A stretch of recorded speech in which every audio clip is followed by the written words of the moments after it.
Good morning. The Judiciary Committee will come to order, and without objection, the chair is authorized to declare a recess at any time. We will introduce our new member when she arrives. Pursuant to notice, I now call up H.R. 2480 for purposes of markup and move that the committee report the bill favorably to the House. The clerk will report the bill. H.R. 2480, to amend the Omnibus Crime Control Act and Safe Streets Act of 1968 to include an additional permissible use of amounts provided as grants under the Burn JAG program and for other purposes. Without objection, the bill is considered as read and open for amendment at any time, and I'll begin by recognizing myself for an opening statement. Actually, before we do that,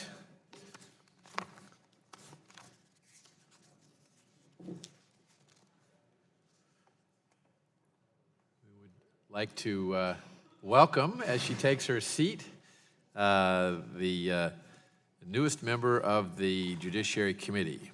Karen Handel joins us from the 6th District of Georgia.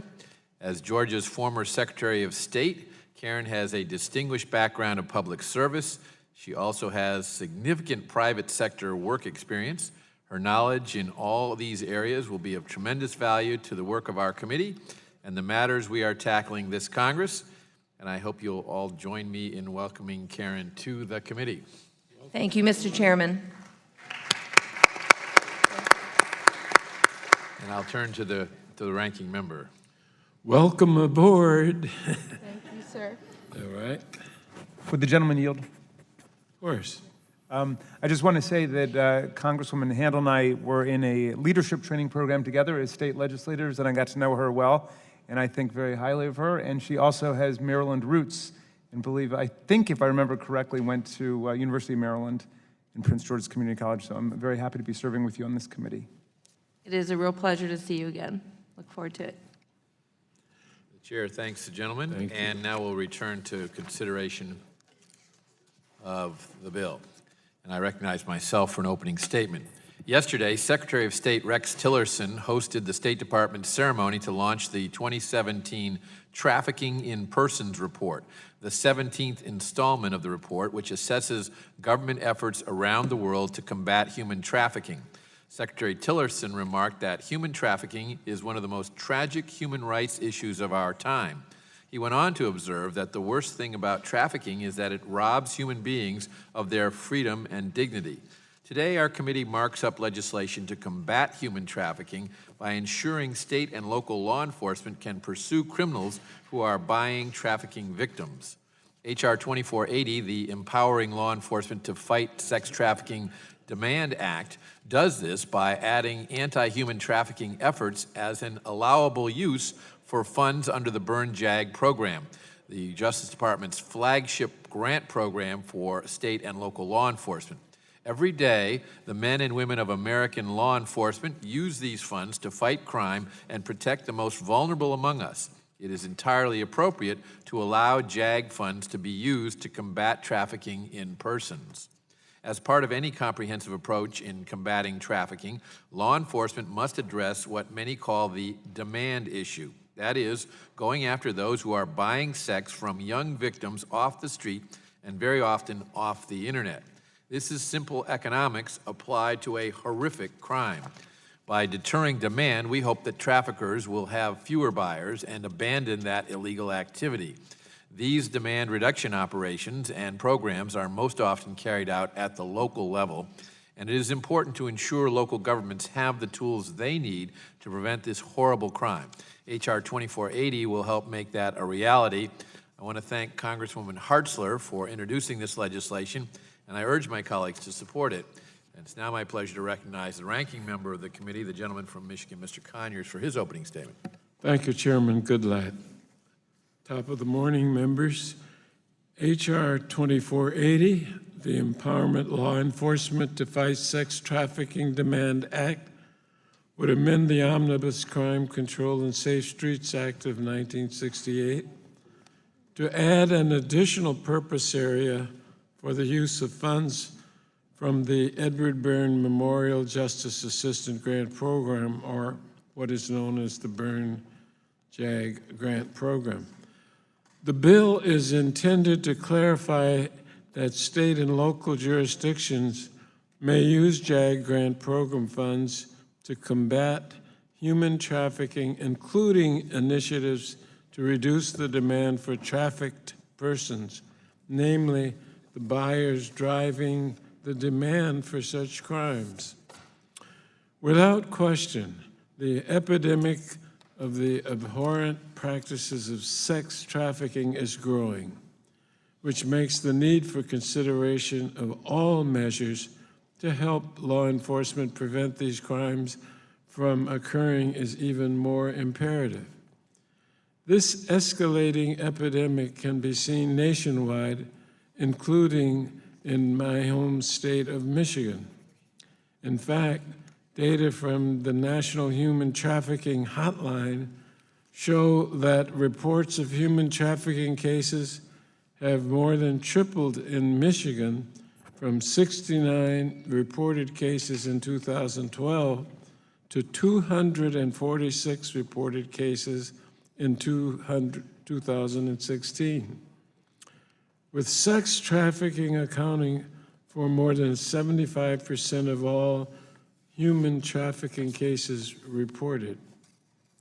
Too often, victims of these horrendous crimes, especially children, are afraid to seek help from law enforcement because of the risk that they will be treated as criminals rather than victims. Yet these unfortunate children should absolutely not be treated as criminals for their involvement in these sex acts. Secondly, traffickers and those who would pay to exploit victims are the ones who should be held responsible for human trafficking in its various forms and for sexual exploitation, including sex trafficking involving children. As such, it is critical that we must do everything possible to ensure the most effective practices are in place so that perpetrators of sex trafficking are ultimately brought to justice. The true criminals involved in human and sex trafficking are those who seek to engage in such horrific acts. These are the individuals who should be targeted and penalized, not the victims. Finally, we understand it is already possible for state and local jurisdictions to use JAG grant program funding to combat human trafficking, including demand reduction under the current purpose areas. However, I have no objection to adding an additional purpose area for these grants that emphasizes the need to fund initiatives that target and fight human trafficking as proposed under H.R. 2480. And so for these reasons, I support this bill. I urge you to consider them favorably, and I yield back the balance of my time and thank the chairman. Mr. Chairman. The chair thanks the gentleman and is now pleased to recognize the ranking member of the Crime Subcommittee, the gentlewoman from Texas, for her opening statement. Mr. Chairman, thank you and good morning.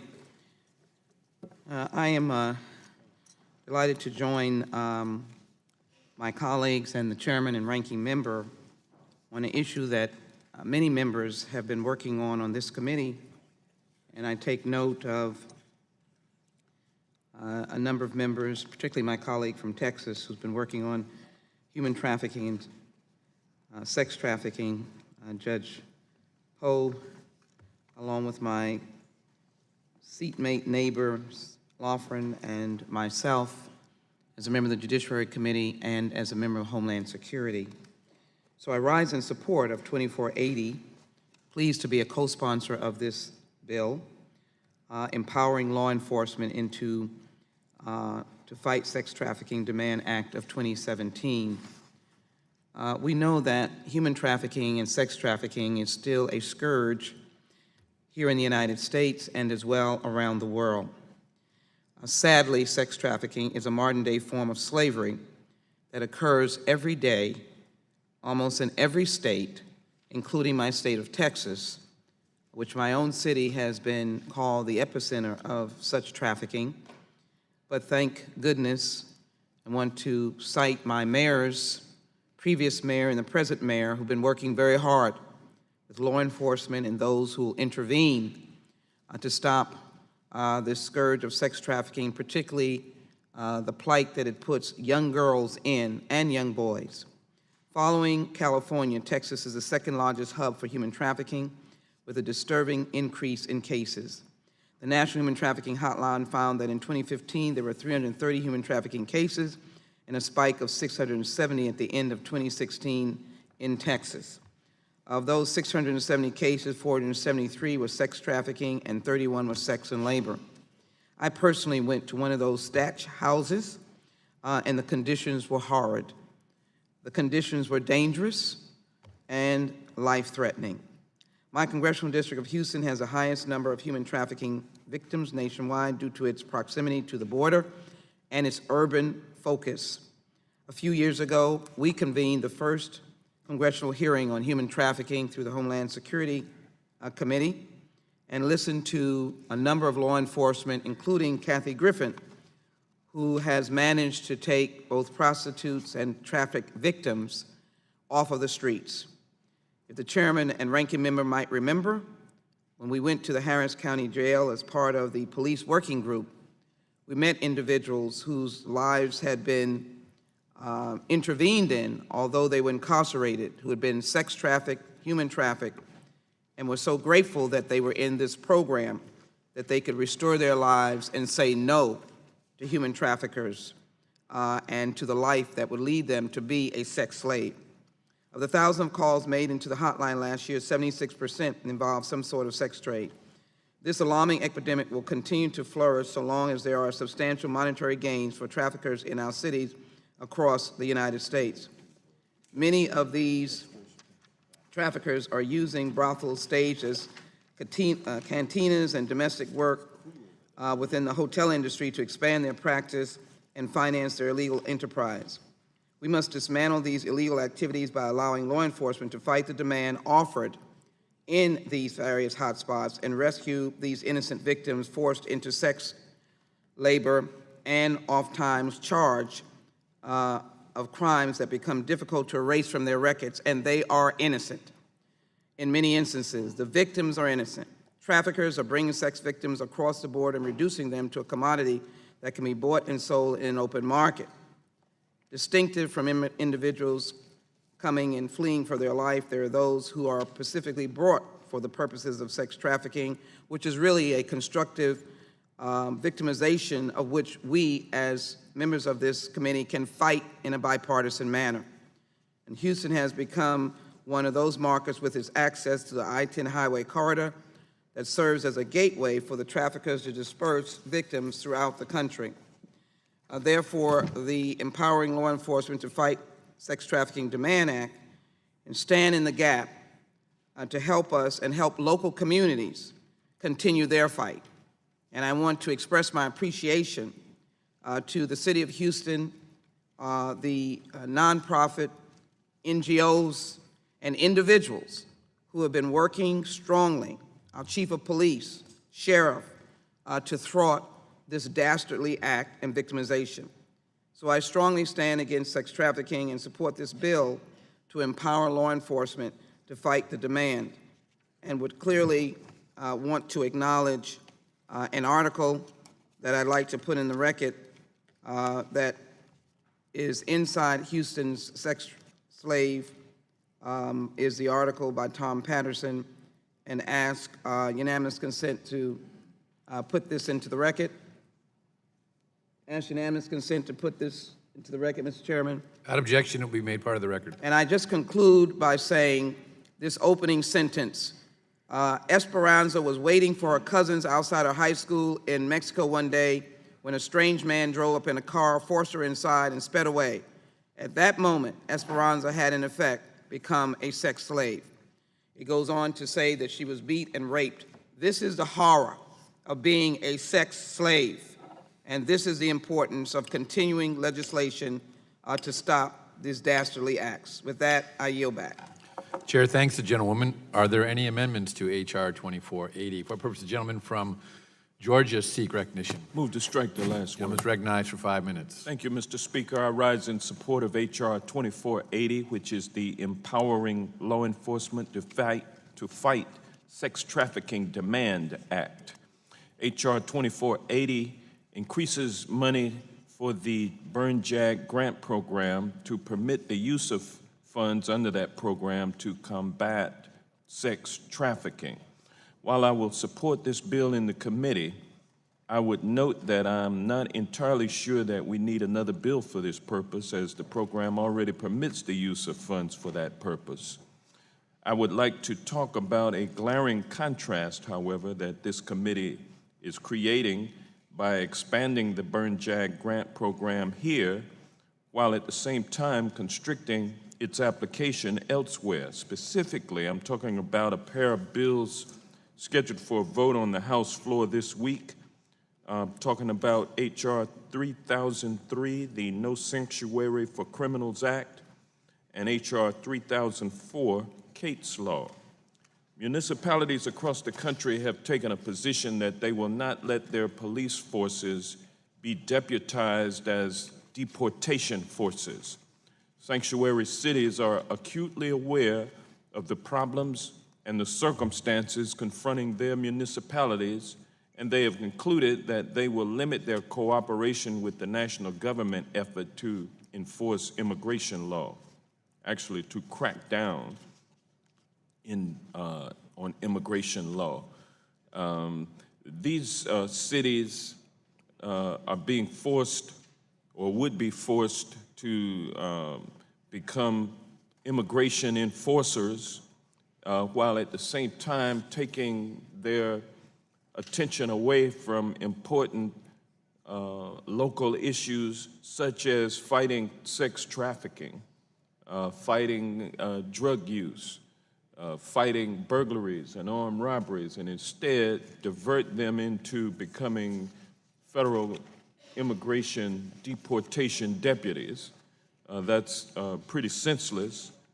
But while H.R. 2480, which is the underlying legislation here, is good in sentiment, there is still a lot that needs to be done with regard to the injustices that would be enacted if we pass H.R. 3003 and H.R. 3004 later this week. So I urge my colleagues to vote yea on 2480 and nay on H.R. 3003 and H.R. 3004 that are on the House floor this week. And with that, Mr. Chairman, I yield back. Would the gentleman yield before he yields back?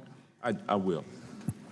Thank you. And I share my colleague from Georgia's concern. I have a deep interest in addressing some of the issues around crime in our communities, particularly with respect to Kate's Law.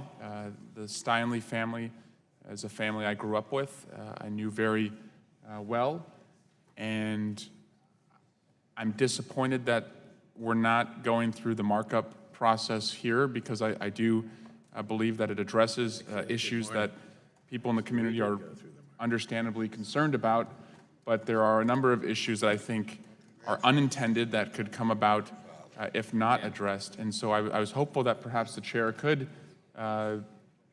pull this bill from the floor this week, give us an opportunity in this committee to address those issues, and then put it forward to the whole Congress. And I was hopeful that the chair would address that, because I do have a genuine interest in working with the chair on this issue, knowing the pain that this murder brought to the Steinle family and the interest that the community has in making sure it never happens again. With that, I'd yield back to the gentleman from Georgia.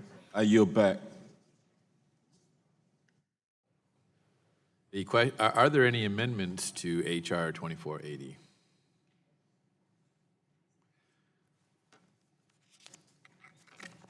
A reporting quorum being present, the question is on the motion to report the bill H.R. 2480 favorably to the House. Those in favor will say aye. Aye. Those opposed, no. The ayes have it. The bill is ordered reported favorably. Members will have 2 days to submit views.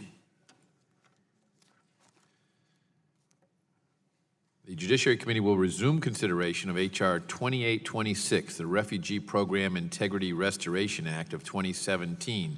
When we ended last week's markup of this bill, we had an amendment in the nature of a substitute pending, and we're in the excuse me, and we're in the process of considering amendments to the substitute. I hope that we can proceed at a reasonably quick pace through the remaining amendments to this bill. The committee has a bill on the floor this afternoon, and it is my hope that we can complete consideration of this bill before we have to go to the floor. Are there further amendments to H.R. 2826? For purpose of the gentleman from New York, seek recognition. Mr. Chairman, I have an amendment at the desk. The clerk will report the amendment. Amendment to the amendment in the nature of a substitute to H.R. 2826 offered by Mr. Nadler. Section 2 Without of the objection, bill. the amendment is considered as read, and the gentleman is recognized for 5 minutes on his amendment. Thank you, Mr. Chairman. This amendment would address just one of the many mean-spirited and irresponsible provisions in this legislation. It would remove the bill's arbitrary and unreasonably low cap on refugees who may be admitted into the United States each year, and would preserve the President's discretion to set an annual cap and his ability to respond to emergency situations that may arise. Under current law, the President determines the annual cap on refugees, which President Obama set at 110,000 for fiscal year 2017. Many people believe this figure was already too low, given the humanitarian crises unfolding in Syria and in Central America. But this legislation would further reduce the cap by more than half to just 50,000 refugees a year, the same number as was ordered by President Trump when he announced his Muslim travel ban. It would also remove the discretion and flexibility the President currently has to adjust the cap as circumstances warrant.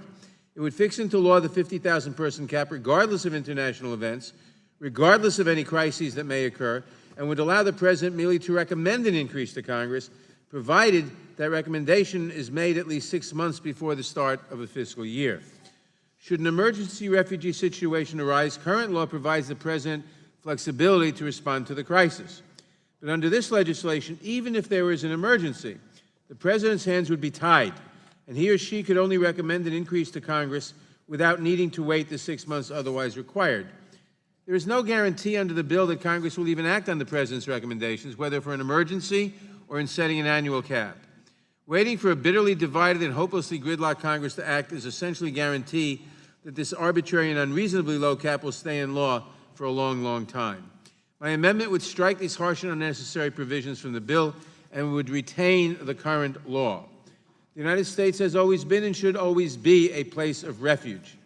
Across the globe, people are fleeing unspeakable violence, persecution, terror, sexual slavery, and torture. There are as many as 65 million refugees worldwide today, more than at any time since World War II, but this legislation would have us shrink our commitment to help those most in need. What sort of example would we set for the world when nations with much smaller populations than ours are taking in hundreds of thousands of Syrian refugees while we slash our assistance? The unspoken assumption behind this bill is that refugees are a danger and a drain on our society, despite clear evidence to the contrary. Refugees have made many, many contributions to our society in disproportion to their numbers. We have been down this path before. In 1924, a racist, xenophobic, and anti-Semitic Congress passed legislation slamming the door shut on Jewish, Italian, Greek, and Eastern European immigrants. The Almanac of American Politics has said that if it were not for the 1924 Immigration Act, perhaps 2 million of the 6 million Jews who were murdered in the Holocaust in Europe would have been living safely in the United States instead. We should not revisit the shameful policies of the past, and we must not be guided by irrational fear. We have a moral obligation to help the most desperate among us, but this legislation would turn our backs on those who need our protection the most. Throughout the world, huge numbers of innocent people are being subjected to violence, slavery, sexual abuse, and persecution, conditions we could not imagine in our worst nightmares. Some of them seek the safety of our shores so they can build a new life for ourselves and for their families. If anything, we should be welcoming more refugees to our country rather than reducing the cap as this bill would do. Many countries with much smaller populations are admitting larger numbers of refugees to meet the crisis. It is shameful that we are not, and that this would reduce even what we are doing. My amendment would at least preserve the status quo and would leave it up to the President. Granted, President Trump has sought a cap of 50,000 refugees. That is his decision, and my amendment would enable him to enforce that decision at $50,000. That is his decision, as cruel and unwise as it may be. But we will not always have a president who demonizes refugees and who treats them as dangerous criminals to be feared. One day, we will once again have a president who is guided by reason and compassion. And we should not tie his or her hands by giving in to the politics of fear today and locking it in perpetuity. I urge adoption of the amendment, and I yield back the balance of my time. For what purpose does the gentleman from Idaho, Mr. Labrador, seek recognition? Mr. Chairman, I oppose the amendment. The gentleman is recognized for 5 minutes. The Refugee Act of 1980 set the refugee ceiling at 50,000 for the first 3 years after enactment. But for subsequent years, the act required that the president set the annual refugee ceiling after appropriate consultation with Congress. Unfortunately, that appropriate consultation has become simply a September meeting between the Secretary of State and certain members of the House and Senate Judiciary Committees, at which the Secretary tells us how many refugees the President has decided can be admitted during the next fiscal year. So Congress has now no real say in setting the numerical ceiling. During the consultation meeting for fiscal year 2016, then Secretary of State Kerry told the members in attendance, including the chairman of this committee, that the administration would set the ceiling at 75,000. But when the president signed the final FY 2016 determination, the ceiling was actually 10,000 more than what Secretary Kerry had indicated just days before. H.R. 2826 brings the refugee program in line with other immigration programs that have an annual limit, so that Congress, as opposed to the president, sets that limit. The United States consistently resettles many times more UNHCR referred refugees than any other country. For instance, the nearly 53,000 refugees resettled by the U.S. during calendar year 2015 was 5 times more than the number resettled by Canada, the country with the next highest number of resettled UNHCR referred refugees.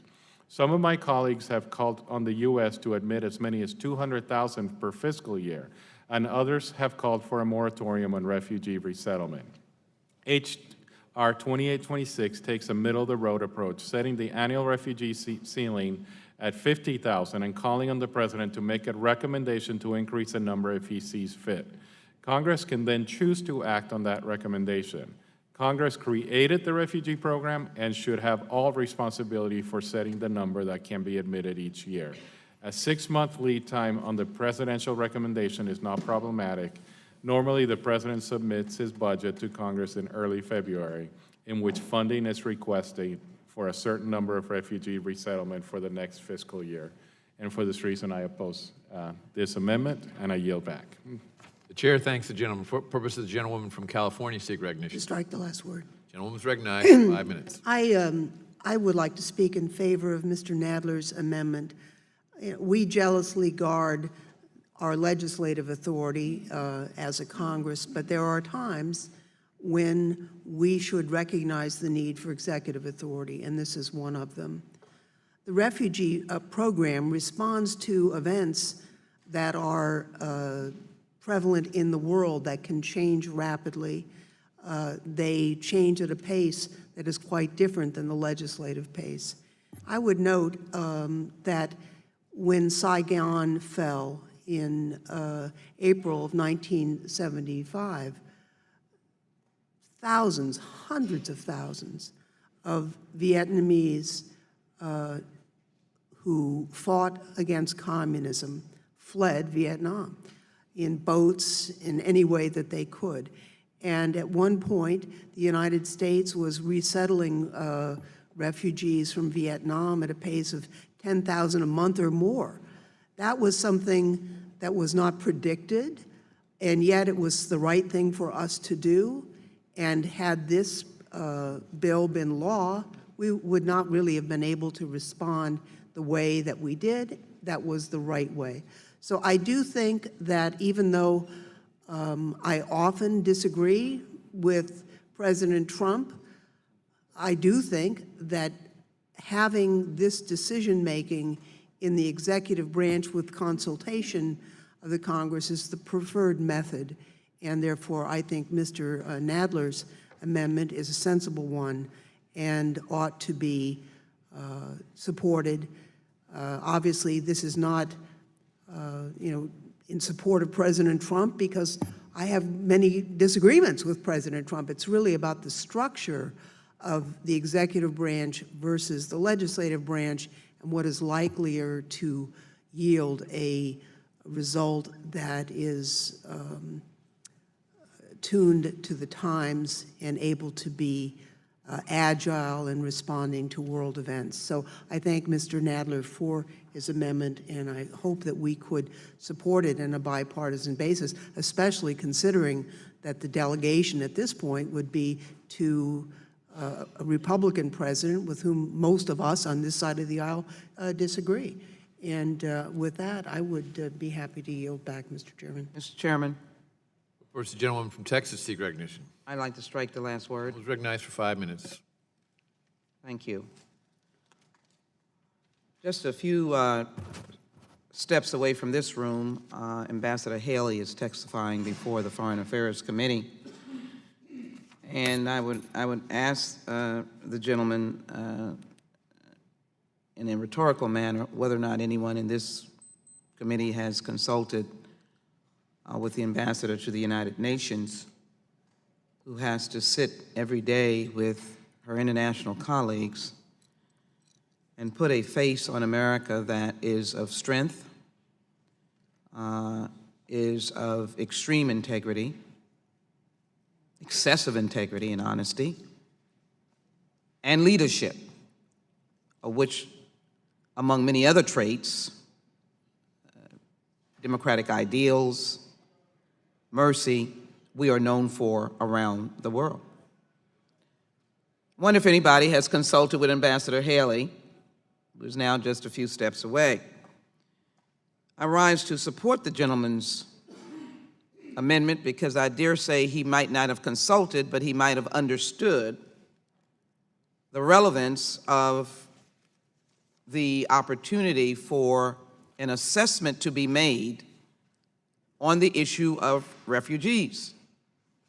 Refugees is not necessarily immigration, and I know that there is a contentious perspective on immigration. It has almost become demonized, when in fact the nation was built on immigrants. And of course, I must acknowledge the false statement that slaves were immigrants. That was certainly not accurate. But certainly, the labor of slaves built this nation. Refugees can be many things, fleeing catastrophic natural disasters, such as the incident in some of our Central American countries initially, or the terrible bloodshed in Liberia with President Charles Taylor killing his own citizens. Although we do not see a rush of Sudanese, the terrible conflict now in South Sudan. The horrors in Syria, where Syrian refugees are on the border of Jordan and other refugees, 1 million plus.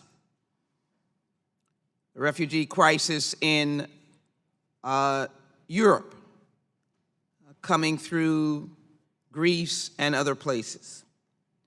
So I want to support the gentleman's amendment because it allows the integrity of our government to uphold the values of which the world perceives us to have. This is a narrowly framed thought process. We in the Judiciary Committee, and I will constantly say I wish we were dealing with the issue of obstruction of justice in our oversight over the DOJ, but we in the Judiciary Committee are making a world statement.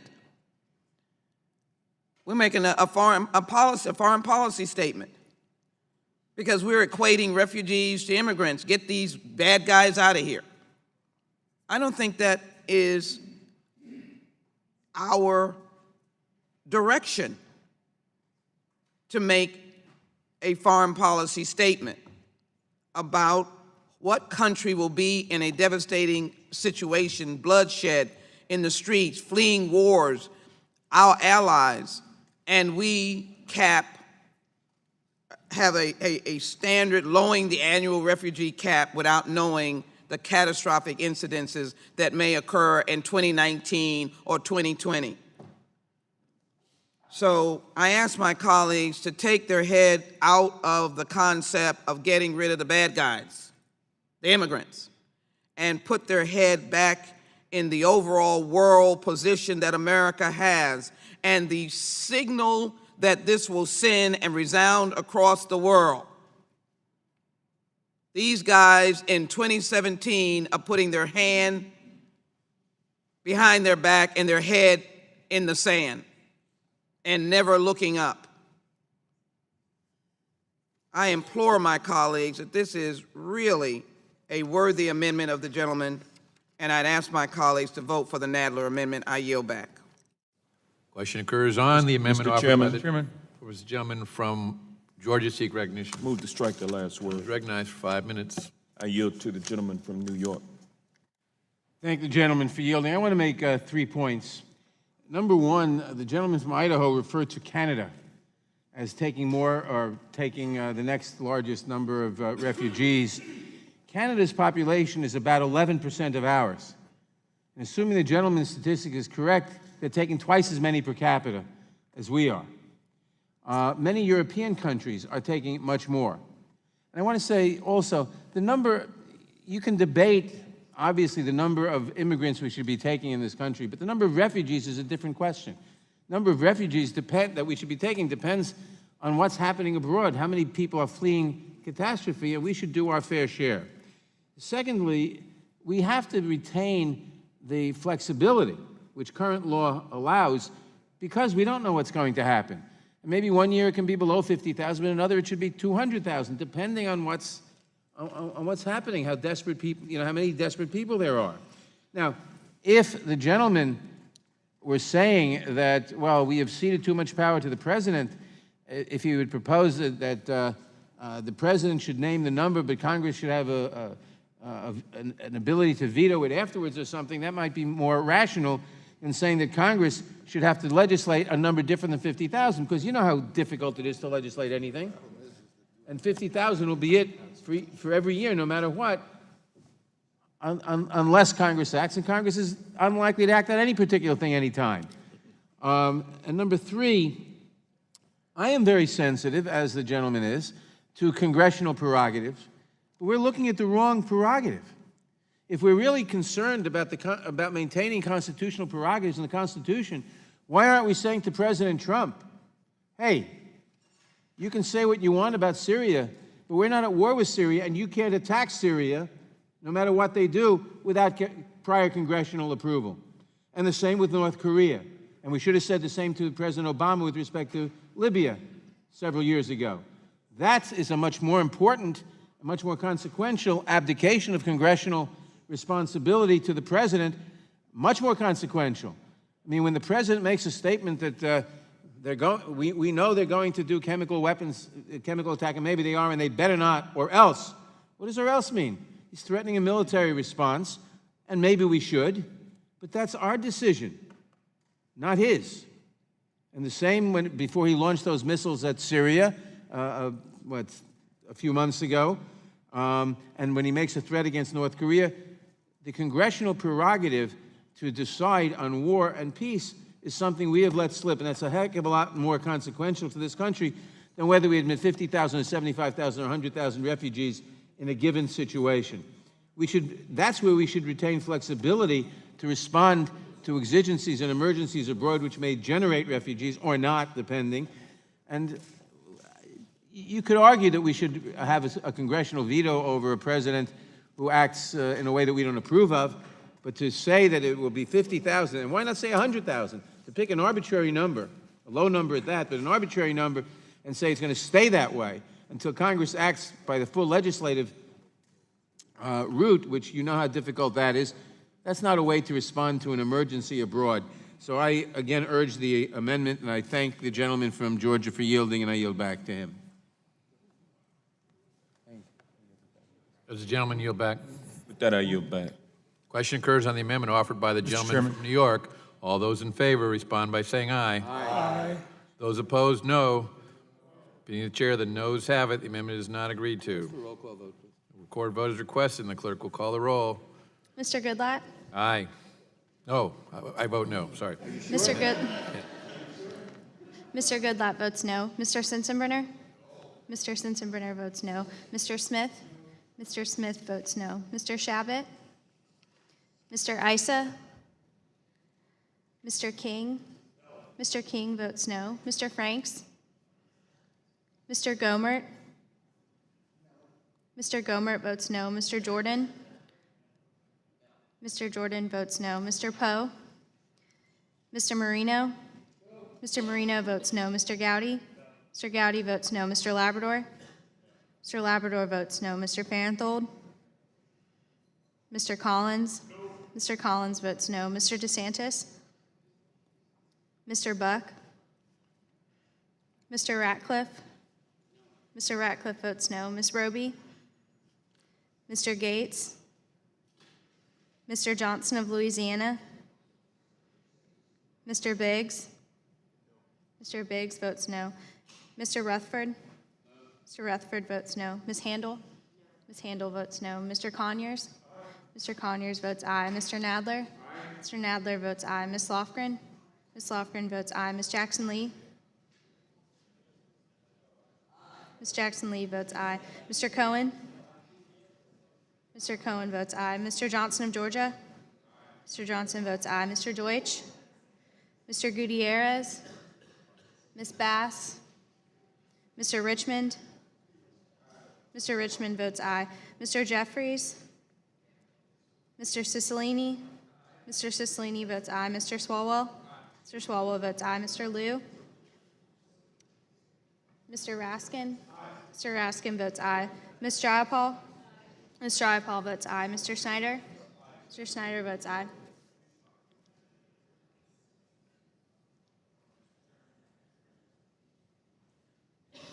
The gentleman from California. No. Mr. Issa votes no. Gentleman from Texas. Mr. Poe votes no. Gentleman from California. Mr. Liu votes yes. Has every member voted who wishes to vote?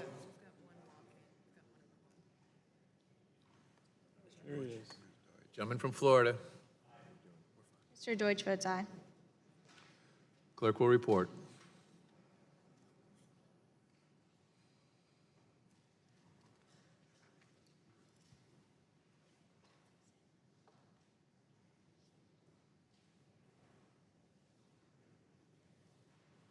Mr. Chairman, 14 members voted aye, 16 members voted no. And the amendment is not agreed to. Are there further amendments to H.R. 2826? For purpose of the gentleman from California, seek recognition. The clerk will report the amendment. Amendment to the amendment in the nature of a substitute to H.R. 2826 offered by Ms. Lofgren. Strike Section 4. The gentlewoman is recognized for 5 minutes on her amendment. Mr. Chairman, this amendment strikes the portion of the bill that prioritizes the refugee program to practitioners of a minority religion from a country of particular concern, as determined by the Commission on International Religious Freedom. Now, while current law recognizes that individuals who face religious persecution can and should qualify for refugee protection, Section 4 prioritizes religious minorities over all other refugees from the same country, regardless of their vulnerability or the danger to them of imminent harm. The notion that religious minorities are more worthy of protection than other refugees is inconsistent with the fundamental values on which U.S. asylum and refugee law is based, as well as international law. Currently, refugees to the U.S. are resettled based on their vulnerability. Using this approach, we've often, working with the UN, prioritized orphans, women with children, women who've been victims of sexual slavery, and other vulnerable populations. This amendment would change that in certain countries, mostly, but not entirely, Muslim countries, so that the religious minorities would have preference over other vulnerable populations. For the first time in our history would lift religious persecution above all grounds. I think that is a mistake. Now, I think some assume that the amendment would prioritize Christian refugees over Muslims in Middle East countries such as Syria, Iraq, and Iran. That would be unconstitutional. That would be a violation of the First Amendment's Establishment Clause if that were the intent. But in fact, I don't think the amendment even achieves that. For example, the current lists of countries of concern include, for example, Iran and Pakistan. In Iran, the primary minority religion would be Sunni Muslim. And in Pakistan, the primary minority religion would be Shia Muslim. Also on the list is the country of Vietnam. Now, the major religion in Vietnam, the primary religion, is Buddhism. But the communist government has oppressed the Buddhist church, and they have founded a state-run Buddhist church, and the real Buddhists are fighting the communist established Buddhist church. The question is, would the Buddhists who are fighting the communists be eligible for refugee status because Buddhism is the primary religion in that country? Or would only the Catholics who are also being oppressed by the communist government be eligible for refugee status? As you can see, this leads us to a path that does not necessarily lead to rational decision-making, because we ought to be making these decisions based on who is most vulnerable, who is likeliest to face imminent harm, not on religious priorities, and the religious priorities don't even work when you take a look at the countries of particular concern that is referenced in the amendment. I'll just mention that in the case of China, which is also on the list, would prioritize Christian refugees, I believe, who have been oppressed, but it would not allow for the priority of a Saudi human rights defender who was sentenced to 2 years in jail and 200 lashes for advocating for the rights of religious minorities in Saudi Arabia, because that's not on the list. And since we have included a solid top number in the bill, this would really prevent those who are freedom fighters and who are facing imminent death from being in the group that might find safe haven here in the United States. I think this amendment is a huge mistake. It will not achieve the goals that the authors possibly intended, and is really contrary to the history of refugee laws, international law when it comes to refugees, and I urge that we strike this provision. And with that, Mr. Chairman, I yield back. Chair, thanks, the gentlewoman. For purpose, the gentleman from Idaho seek recognition. Mr. Chairman, I oppose the amendment. Gentleman's recognized for 5 minutes. We're very fortunate that in the United States, religious freedom is respected. In fact, the First Amendment to the U.S. Constitution states, Congress shall make no law respecting an establishment of religion or prohibiting the free exercise thereof. Of course, in many countries across the world, religious persecution is commonplace, and the U.S. has a long history of providing safe haven for those persecuted on the basis of their religion. The bill provides that for refugees from countries with the worst records of religious persecution, refugee claims based on religious persecution are given preference over other claims. In particular, the bill states that when processing refugee applications from a country of particular concern, as listed in the annual U.S. Commission on International Religious Freedom report, preference is given to religious persecution claims. In fact, the gentlelady from California just showed us why you should never assume what the intentions of somebody else are. We actually are trying to protect all religious minorities, not just Christians. If you look at the countries of particular concern, you're looking at countries like Burma, where the minority is actually a Muslim group that is being persecuted. You look at countries in the Central African Republic, China, Eritrea, Iran, Nigeria, North Korea, Pakistan, Russia, Saudi Arabia, Sudan, Syria, Tajikistan, Turkmenistan, Uzbekistan, and Vietnam.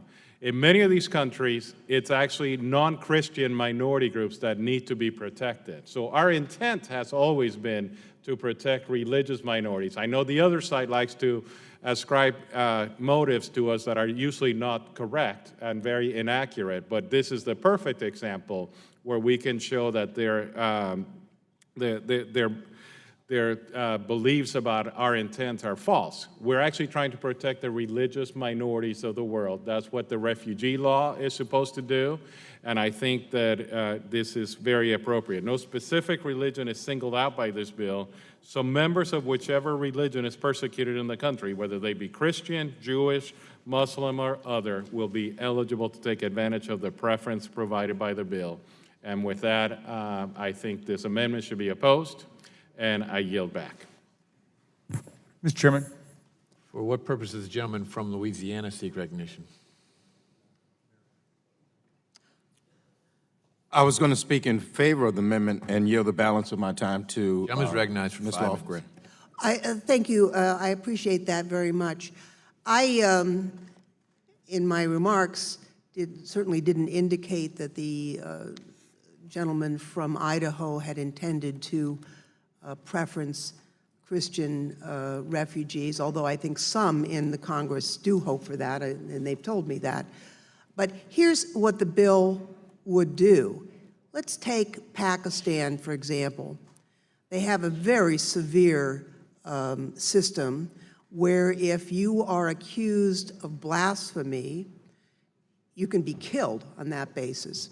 So if you have two individuals, one who is a Christian and one who is a Muslim, and they're both facing charges of blasphemy and death, the Christian gets priority over the Muslim, and I don't think that really is sensible.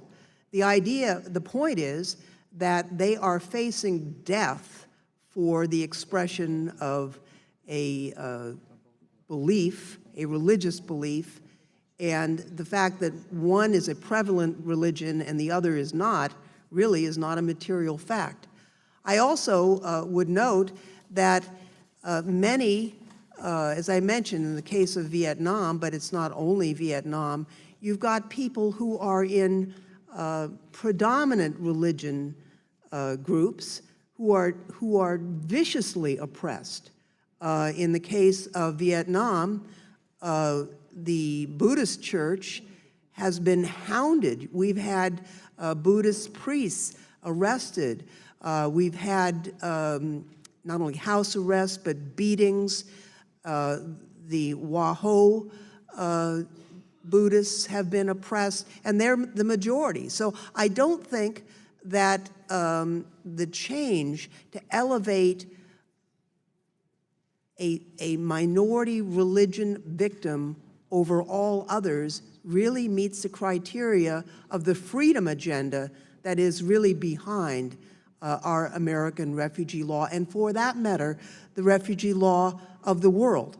And so, not changing the law doesn't preclude providing relief to those who've been oppressed on account of their religion, but it certainly allows for people whose religion is the majority in their country to also claim that relief, as well as people whose oppression is not related to religion. It may be related to a fight for freedom.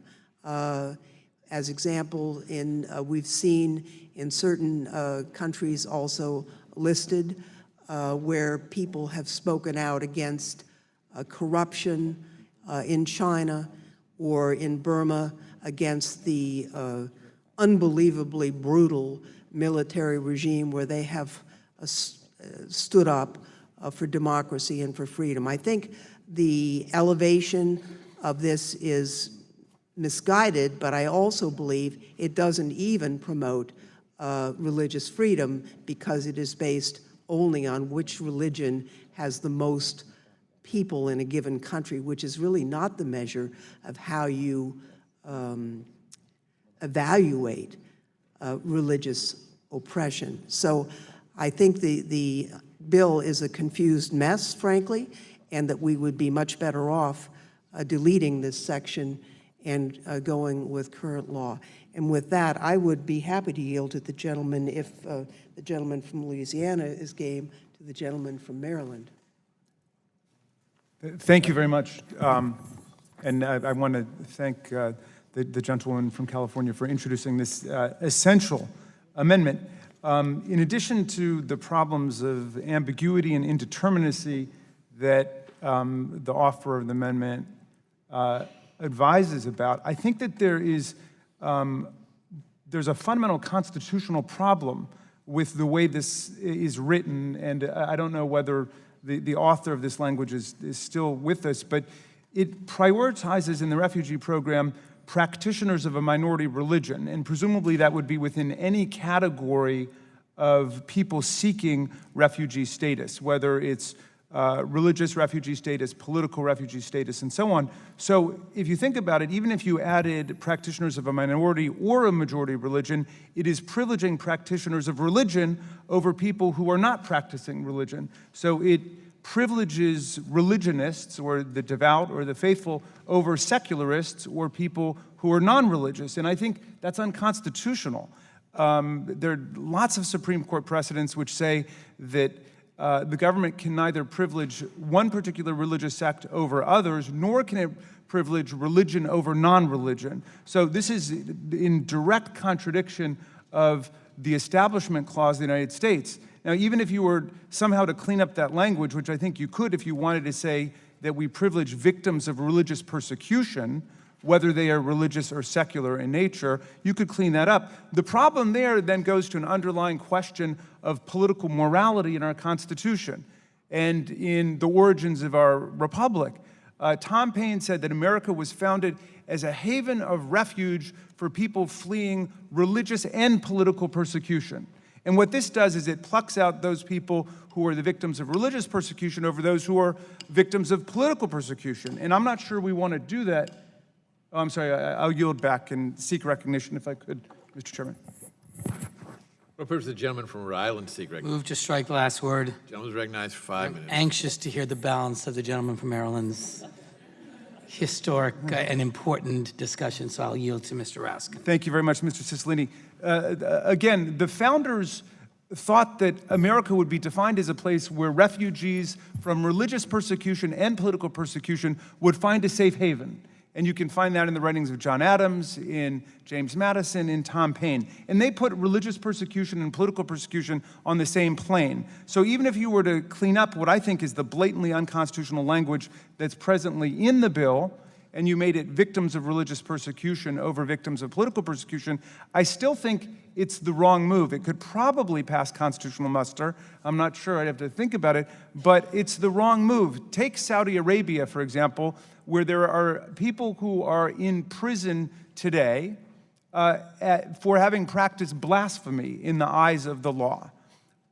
There are also people in prison because they object to the political regime in Saudi Arabia and the violation of human rights, and object to rules against women having civil equality and women even being able to drive. Now, why would, assuming that we have two people who are the victims of political persecution in Saudi Arabia, and one is in because their views are considered heretical or apostate or blasphemous, and you have another whose views are considered anti-authoritarian and politically heretical and subversive because they're standing up for the equality of women, why would we privilege someone who's fleeing the religious repression in Saudi Arabia but not the political repression in Saudi Arabia? And I speak as someone who has a resolution, Mr. Chairman, which is on a bipartisan basis that I've introduced with Mr. Cicilline and with Mr. Culberson and Mr. Mooney against the blasphemy, heresy, and apostasy laws all over the world. calling for the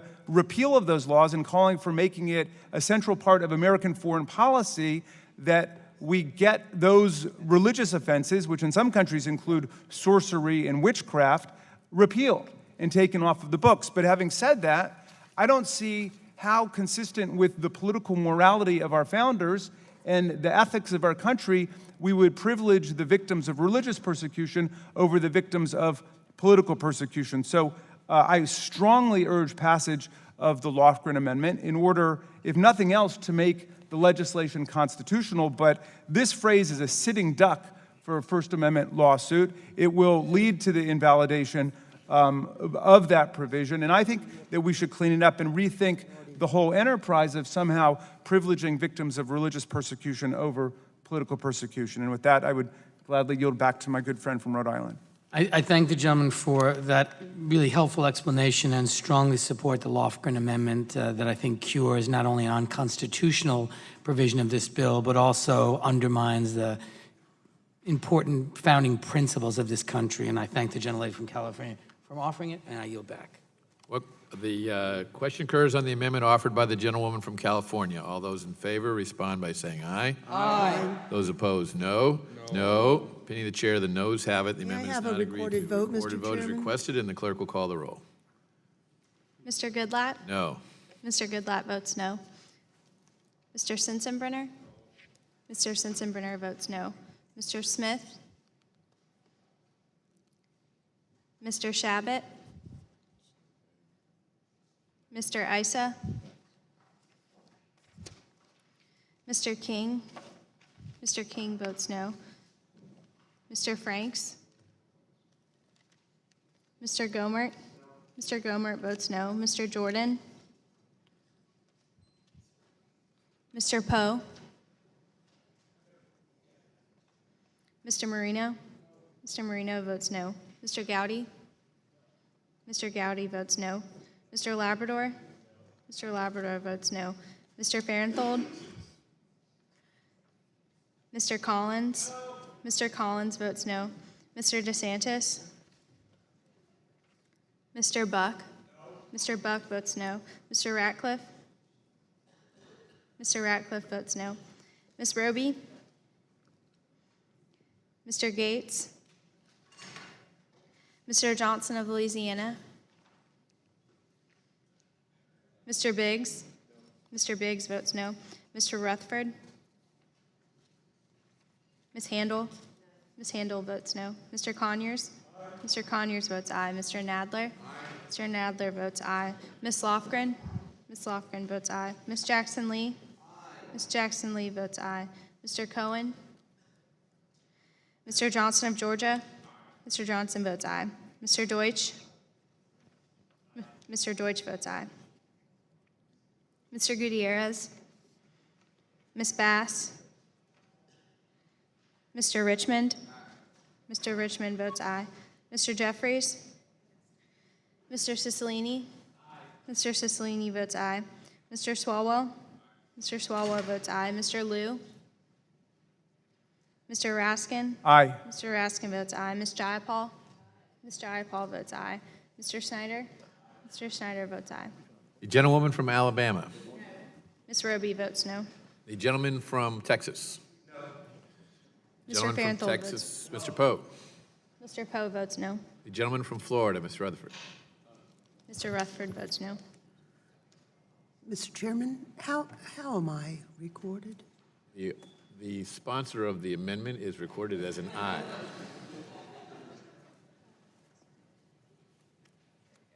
The gentleman from California, Mr. Liu. Mr. Liu votes yes. As every member voted who wishes to vote, the clerk will report.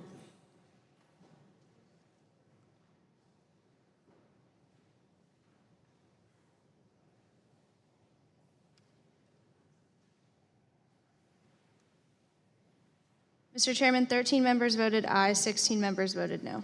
And the amendment is not agreed to. Are there further amendments? For purpose, the gentleman from Texas seek recognition. I have an amendment at the desk. The clerk will report the amendment.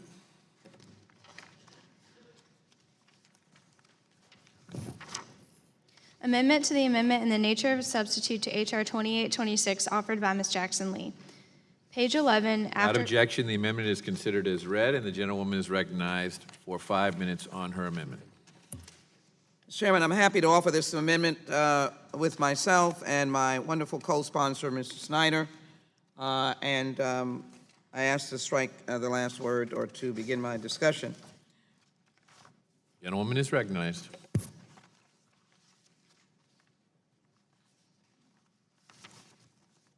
The Jackson Lee Snyder Amendment simply adds a requirement that the Government Accountability Office reports on the number of persons who apply for admission as refugees, but who are separated from their families as a result of delays in the processing of applications. The underlying bill already calls for GAO reports, for example, on information about refugees' participation in federally funded programs. The Jackson Lee Snyder Amendment would simply require an additional GAO report on information documenting the conditions and experiences of families who are separated. For example, it would be useful to know whether prolonged family separation leads to at-risk children, sex trafficking rings, human trafficking, prostitution, drug use, gang membership, and all the evils that come when families are separated. The bill requires additional refugee processing time, which could result in lengthy family separations. Refugees seeking admission to the United States are currently subjected to more intense screening than any other applicant for admission. Refugee processing currently takes 18 to 24 months. This bill adds a number of new measures that will substantially lengthen the amount of time a refugee has to wait abroad. Let me be very clear. As a member of the Homeland Security Committee, with oversight of the Homeland Security Department, we have touted the stringent requirements that are already set on our refugees and the ability to ensure that individuals who come are in fact here to seek relief and not to harm. And I would say that the record has been effective. There will be some citations, but I will say that as we look across the landscape of individuals, including the 9/11 terrorists, they were not refugees. So I think it is important to know that the measures that are already there for detecting include that a USCIS fraud detection national security officer be present in the refugee interview, authorizing FDNS officers to place refugee applications on hold, requiring that refugees be re-interviewed if there was any error, even a non-material error in interpretation, the requiring additional vetting of refugees, making fundamental changes in the refugee definition, eliminating all inadmissibility waivers.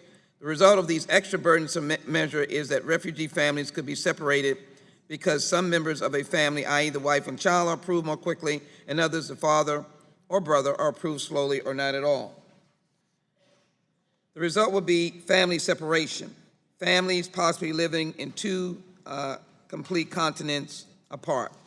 And so I'd ask my colleagues to consider, for example, a refugee woman who never gives up, forced to flee due to violence and persecution in her country. Maria Cristina arrived in Atlanta on January 2009 as an asylee from Colombia. Before coming to Atlanta, she and her family spent 7 years in Costa Rica, where they failed to get refugee status. Then they were helped and they managed to come. She had experience and skills in sewing, etc., bought a sewing machine, and she was referred to the Refugee Women's Network.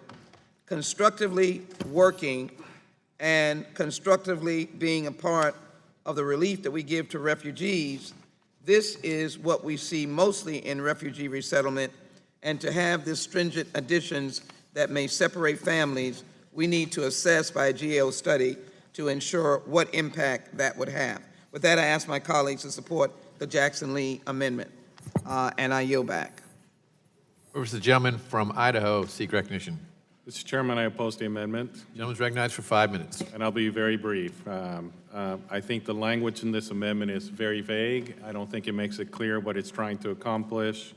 And I also believe that we need screening for these refugees that are coming to the United States, and for those purposes, I oppose for those reasons, I oppose the amendment, and I yield back.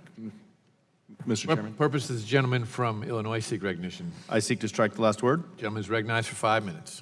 Thank you, Mr. Chairman. I would like to echo the comments of my colleague, Congresswoman Sheila Jackson Lee of Texas. in support of this amendment that we are offering jointly today. We must continue to strengthen and look for ways to improve our screening processes for refugees to keep the American people safe. But the refugee vetting process is already very robust. In fact, our current procedures typically take 18 to 24 months. Any changes to this process need to be carefully considered, but some of the provisions of H.R. 2826 create unnecessary burdens without improving security.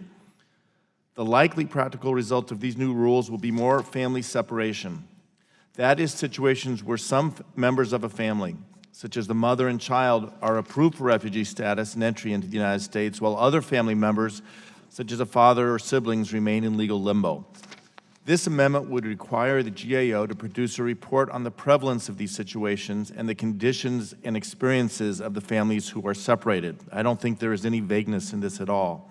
It is important we understand whether family separation is increasing under this legislation and what risk this prolonged separation exposes at-risk children seeking refugee status. The underlying legislation already requires GAO reports on other topics, so this amendment should not be seen as burdensome. I ask my colleagues to join me in supporting this amendment, and I yield back the Would the balance. gentleman yield? Yes, I will. I thank the gentleman very much for his leadership and support, co-sponsorship of this amendment, and his clarity in the simplicity of the amendment. And I want to share with my distinguished gentleman from Idaho, because I don't want anyone to seem to find this amendment unclear. It is very clear. The language says, adding to the other studies that the gentleman has on the GAO, it says the number of aliens seeking admission to the United States as refugees who were separated from a spouse, a minor child, or parent. That's number one, separated. That's a simple point. Due to refugee screening mechanisms under this act and the amendments made by this act, which means that in the process of screening, you go forward, but you do not go forward. That means separated on the basis of this act, including the length of separation and the reasons for delay. Colleagues, I beg to differ with my friend from Idaho. The amendment is very clear. It is not unclear, and it's not untenable. You can do this. Because all of these numbers are reported. I would ask my colleagues to support the Jackson Lee Snyder amendment, and I thank the gentleman for yielding. I yield back to the gentleman. Thank you. Mr. And I Chairman? yield back balance of my time. Mr. Chairman, Over to the gentleman from Illinois, seek recognition. to strike the last word? Gentleman's recognized for 5 minutes. Thank you, Mr. Chairman.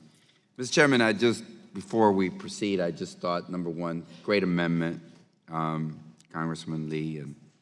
And, beginning I was just reading, in the 1840s, there was a potato crop disappeared, and the blight just killed the potato crops in Ireland.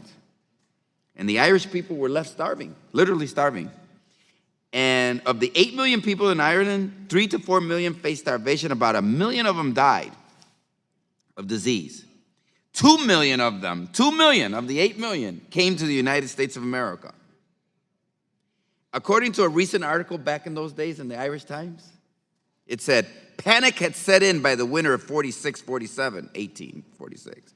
People risked winter voyages across the Atlantic on unsanitary, unsafe coffin ships.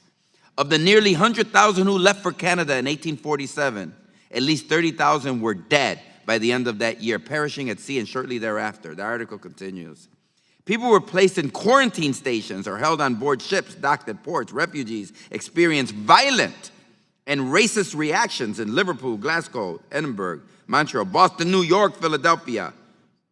And they all sought to restrict them. Yeah, they all sought to restrict the Irish. Isn't that interesting? They were fleeing hunger, and they sought to restrict them when they came, and they died on the voyage across, tens of thousands of them. And I just thought that in the context of what we're talking about here today, I bet that if they were leaders of the Judiciary Committee back then, they wouldn't have thought they were sending their best. They would have said, well, they're poor, they're hungry, they're uneducated, and they're fleeing for their lives. Those are economic refugees. We can't let them into the United States of America. And if we had had the same kind of Judiciary Committee back then, and had they been successful, they were not, in stopping them, 10% of everyone who lives in the United States of America can trace their roots to those Irish people. 10%, 1 out of 10 Americans can trace their roots to those people who came here. Now, I just bring this because I just think that at this extraordinary moment, when we see people fleeing and we say, well, they're not sending their best, and maybe we should be careful because they're different than we are. That's what they thought of the Irish, that they were different than the rest of us, because they were not white Anglo-Saxon Protestant. And it's true. They said, so why did they want to keep the Irish out? They wanted to keep them out because they were Irish. And I wish everybody could go back to see the cartoons and the editorials against them, the demeaning racist editorials against them. So there were two things they feared. They said, well, they're not sending their best. And number two, they said, they're Catholics. Their religion is not consonant with the United States of America. They're not Protestant. Yes, they're Catholics. Now, interestingly enough, about 120 years later, Kennedy, President Kennedy, his grandfather came in 1948. In the middle of this famine. 1848, thank you. 1848, in the middle of this famine. I just think about it. Sometimes I think about it and I think, wow, 120 years later, there was John F. Kennedy, President of the United States of America, the same Irish lineage that 120 years later in America, everybody said, stop them from coming in. They can't be led into the country. They're dangerous. They're poor. They're uneducated. And think about all of the contributions and think about the 10% of Americans who can trace. And I just want you to think today, think of Supreme Court justices, right? Heads of CEOs of companies, right? Presidents of the United States. Think of all of the Irish surname people in America and all of their contributions. And if people had stopped them from coming, think what a tragedy it would have been.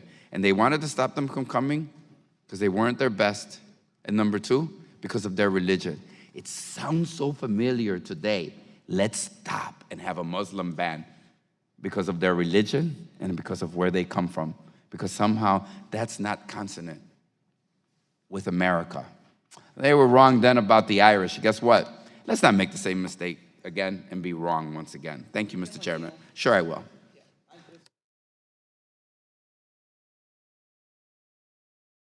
Articles that I'd like to put into the record. Office of Refugee Resettlement, Charlotte Souls for Success in the Micro Enterprise. She's from Congo, was a refugee that came in from Congo. And then a refugee woman who never gives up. This is the woman I mentioned from Colombia. Asked unanimous consent to put these two articles of refugee success into the record. Without objection, they will be made a part of the record. Yield back. Thank the gentleman for Mr. yielding. Chairman, What purpose does the gentleman from Washington seek recognition? move to strike the last The gentleman word. is recognized for 5 minutes. Thank you, Mr. Chairman. I yield to the co-sponsor of the amendment, Mr. Schneider.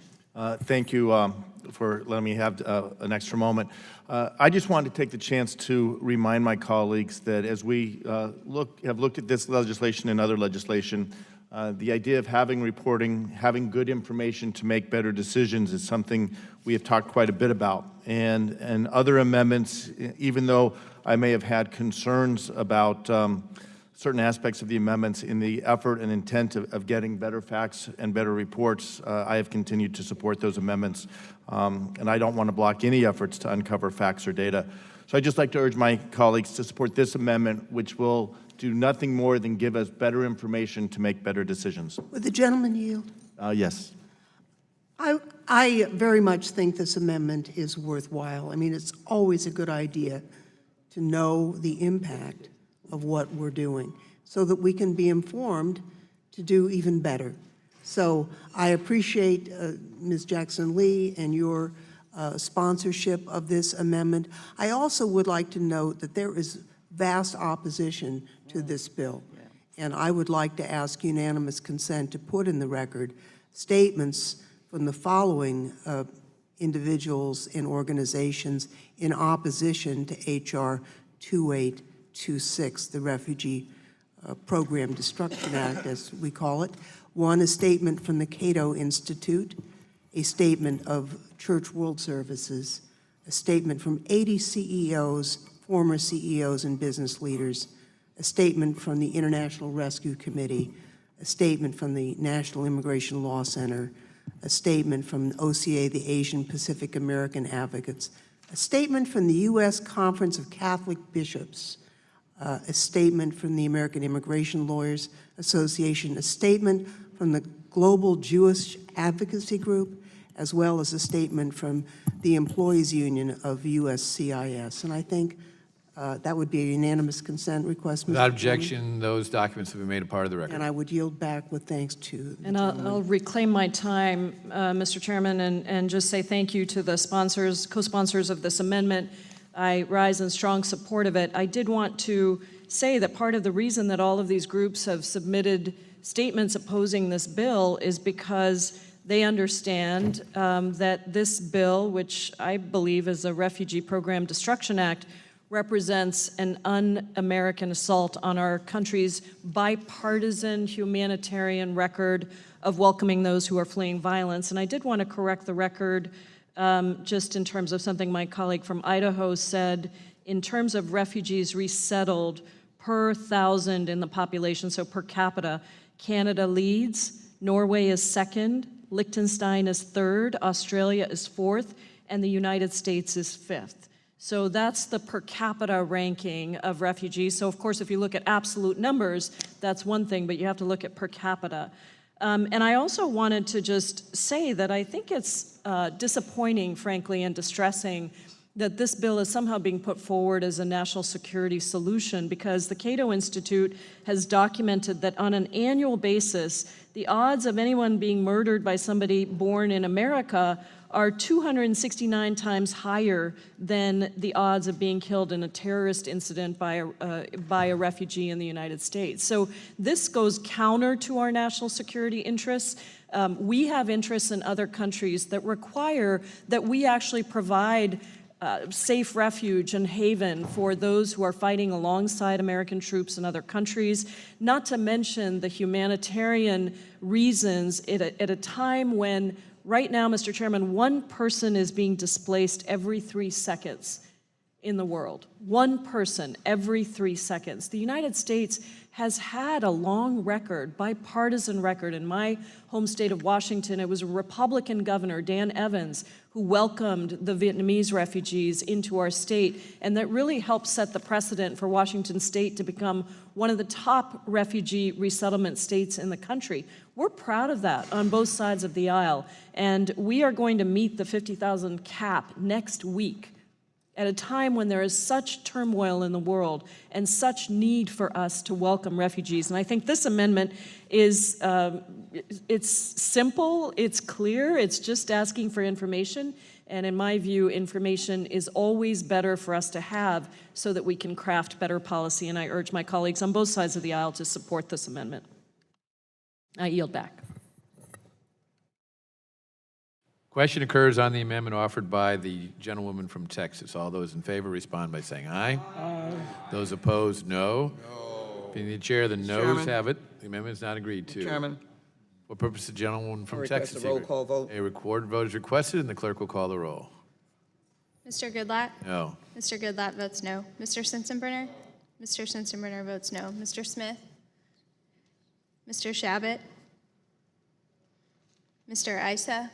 Mr. Issa votes no. Mr. King? Mr. King votes no. Mr. Franks? Mr. Gomert? Mr. Gomert votes no. Mr. Jordan?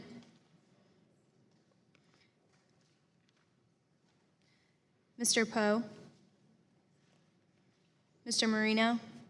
Mr. Marino votes no. Mr. Gowdy? Mr. Gowdy votes no. Mr. Labrador? Mr. Labrador votes no. Mr. Farenthold? Mr. Collins? Mr. Collins votes no. Mr. DeSantis? Mr. Buck? Mr. Buck votes no. Mr. Ratcliffe? Mr. Ratcliffe votes no. Ms. Roby? Mr. Gates? Mr. Johnson of Louisiana? Mr. Biggs? Mr. Biggs votes no. Mr. Rutherford? Mr. Rutherford votes no. Ms. Handel? Ms. Handel votes no. Mr. Conyers? Aye. Mr. Conyers votes aye. Mr. Nadler? Aye. Mr. Nadler votes aye. Ms. Lofgren? Ms. Lofgren votes aye. Ms. Jackson Lee? Ms. Jackson Lee votes aye. Mr. Cohen? Mr. Johnson of Georgia? Mr. Johnson votes aye. Mr. Deutsch? Mr. Deutsch votes aye. Mr. Gutierrez? Mr. Gutierrez votes aye. Ms. Bass? Mr. Richmond? Mr. Jeffries? Mr. Cicilline? Mr. Swalwell? Mr. Swalwell votes aye. Mr. Liu? Mr. Liu votes aye. Mr. Raskin? Ms. Jayapal? Ms. Jayapal votes aye. Mr. Schneider? Mr. Schneider votes aye. The gentleman from Texas, Mr. Poe. Mr. Poe votes no. Gentlewoman from Alabama. Ms. Roby votes no. Gentleman from Texas, Mr. Farenthold. Mr. Farenthold votes no. Has every member voted who wishes to vote?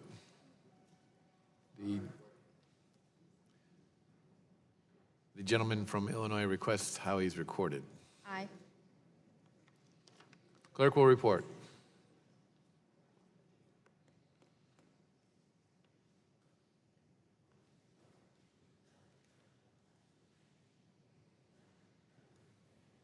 Mr. Chairman, 11 members voted aye, 17 members voted no. And the amendment is not agreed to. Are there further amendments to Mr. Chairman. H.R. 2826 for purpose of the gentleman from Florida seek recognition? I have an amendment at the The desk. clerk will report the amendment. Amendment to the amendment in the nature of substitute to H.R. 2826 offered by Mr. Deutsch. Page 3, after line Without objection, 14. the amendment is considered as read, and the gentleman is recognized for 5 minutes on his amendment. Thank you, Mr. Chairman. This bill, H.R. 2826, the Refugee Program Integrity Act, or the Refugee Program Destruction Act, undermines America's moral leadership on the world stage. It would end America's standing as the strongest and most principled nation in the world by demonizing the most vulnerable people in the world. No one wants to be a refugee. No one wants to flee their homes and uproot their children after seeing their cities burned and their neighbors killed. No one wants to live in a refugee camp, dependent on the generosity of other nations or international aid organizations for basic needs. Refugees only do so because of extreme desperation and fear for their lives. This committee is now considering legislation that would turn the most desperate people in our world away from our borders, those who are fleeing terrorism, war, genocide, and famine. This bill is loud and clear. It tells the world's most desperate people, people without a country or a home, that the U.S. is closed and we do not want you here. This bill arbitrarily lowers the number of refugees admitted in the United States from 110,000 to 50,000. It undermines the president's authority as commander-in-chief to respond to the most devastating crises of humanity. The bill would require the president to inform Congress 6 months in advance of the need to raise the refugee cap. This notification requirement would make it impossible for our country to respond to a crisis in the world.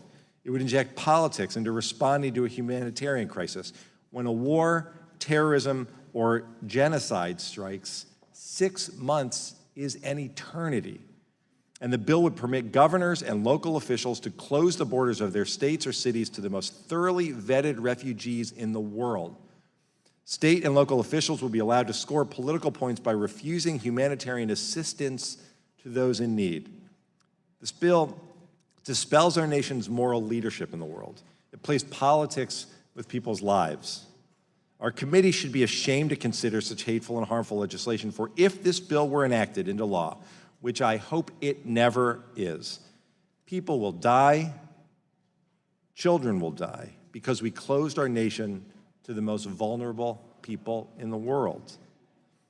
My amendment addresses a specific provision in this bill, Section 3. Section 3 of the bill provides for the mandatory termination of a person's refugee status if the person returns to the country they were persecuted in, absent a change of circumstances. My amendment would permit a refugee to seek a waiver from the mandatory termination of status. Under my amendment, a refugee could apply for a humanitarian waiver to return to their home country while retaining their refugee status. To obtain a humanitarian waiver, the refugee would be required to apply for a waiver of termination by demonstrating a compelling humanitarian need. Currently, some refugees in the United States undertake extreme personal risk and hardship to embark on brief trips back home for humanitarian reasons. Refugees in the U.S. have briefly returned to their home country to visit ill and dying relatives, or to oversee or attend funerals. Some refugees have even made brief visits to speak out about the conditions they fled and to advocate for change. Others have returned to assess if the conditions in their country have changed and it's now safe enough for their return. Under Section 3 of this bill, such visits would cause the person's refugee status to be terminated, putting their lives in potential jeopardy. Under current law, the travel patterns of refugees are analyzed on a case-by-case basis by the Department of Homeland Security. Such analysis determines if the refugee has returned to their home country and was not a refugee to begin with, or may have briefly returned to their home country for humanitarian reasons. My amendment would preserve discretion in this process. Without this amendment, the bill would remove any discretion from DHS to make a case-by-case determination, any discretion to consider humanitarian factors, any discretion at all. I urge support for my amendment. I yield back the balance of my time. For what purpose does the gentleman from Idaho seek recognition? I oppose this amendment. The gentleman is recognized for 5 minutes. Mr. Chairman, 8 U.S.C. 1101A42 defines a refugee as any person who is outside any country of such person's nationality, or in the case of a person having no nationality, is outside any country in which such person last habitually resided, and who is unable or unwilling to return to, and is unable or unwilling to avail himself or herself of the protection of that country because of persecution or a well-founded fear of persecution on account of race, religion, nationality, membership in a particular social group, or political opinion. Again, it's somebody who should avail himself because of persecution in those countries, or a well-founded fear of persecution.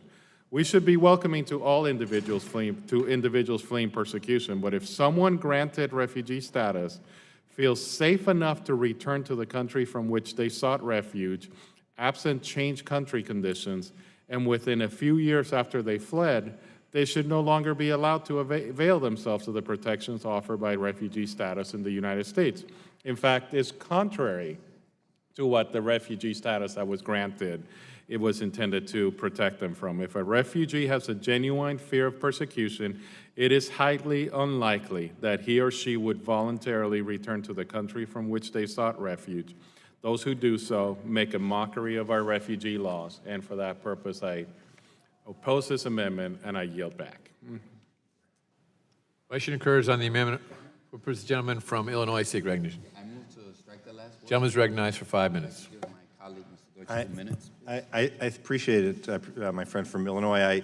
I wonder if the bill sponsor would characterize a refugee who understands well the threat of persecution, who understands well the threat to his life, who is willing to put his life on the line to return to his country to see a relative before he dies, understanding that he may well be at risk himself. I wonder if it makes a mockery of the current law. Thank you. I yield back. I yield back. Thank you. I just want to thank the gentleman from Florida for introducing the amendment. And I just want to make sure that we understand historically what we're doing. So I want to be clear that 32 million Americans trace their roots to Ireland. That's about 10% of the US population. And let's be clear, the British rulers over Ireland were not sending what they considered their best. Most were poor, lots of them were uneducated. And US politicians at the time said, you know what they were sending from Ireland? Murderers, drunks, even though we assume some of them were good people. And you know what? They were from a religion that threatened the United States of America. They were Catholics. And Catholics were as foreign to American Protestant in some regards as Muslims are today. Americans said they would never be loyal to the U.S., the Irish. They would only be loyal to Rome and the Pope. They did not share our values of hard work, of family, of sobriety, or abiding by laws. But who can imagine America without the Irish today? Just imagine. You look down the list of generals and presidents, members of Congress, senators, entertainers, every aspect of America. You come to the Irish to some degree.